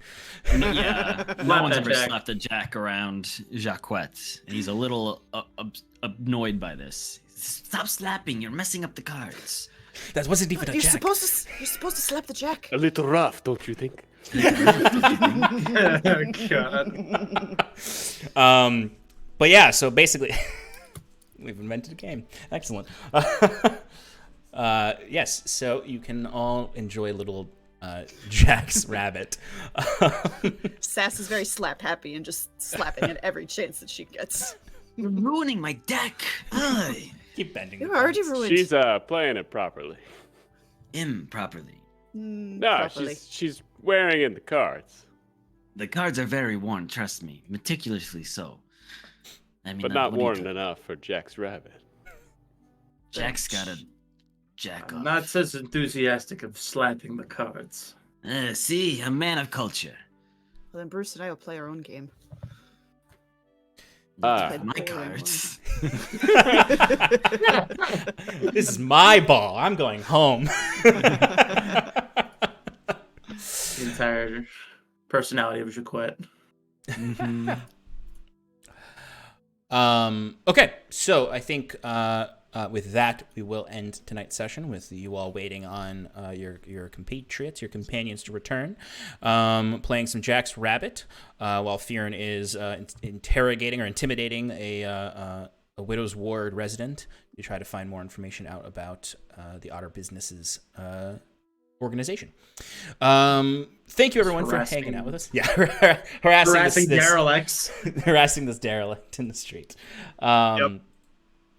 Excellent. All right. So we're going to send a raid on over to Jess the Human. They are running a charity event tonight. I know TTRPG GIF, friend of the show, is playing in it, I believe. So go ahead and give them some support from us. And join us again next week on Monday, 6:30 Eastern Standard Time, as we resolve this and meet and catch back up with Dilvana and hopefully meet Mr. Sigil. Yeah. Tune in on Thursday, where Sean and I and everybody here will be playing Jack's Rabbit live from our computers. Yes. Yep, Not we'll with be my playing, cards. Not but with not my cards. but not Not with with- not with- Stefan's cards. No. Right. We're gonna program Jack's Rabbit into Card Simulator. Excellent. It's gonna be amazing. All right, folks. Please hang out with us in Paradise for the Sean Shannon Power Hour. And at some point, Relaxing in Paradise will be returning. I'm getting a shipment of Dwarven Forge soon that is unpainted, and I'm actually gonna have to paint Did it. you buy it? I Bought it? did buy You it. did. I I'm had proud a of basket you. full, and I was like, I want it. I actually purchased their stone structures unpainted, so I can paint them to look like bricks, like the buildings in Hyvin. Very cool. Very nice, very nice. All right, the raid's going to go any second now, so have a good night, everybody. Bye. We will see you all next week in Paradise.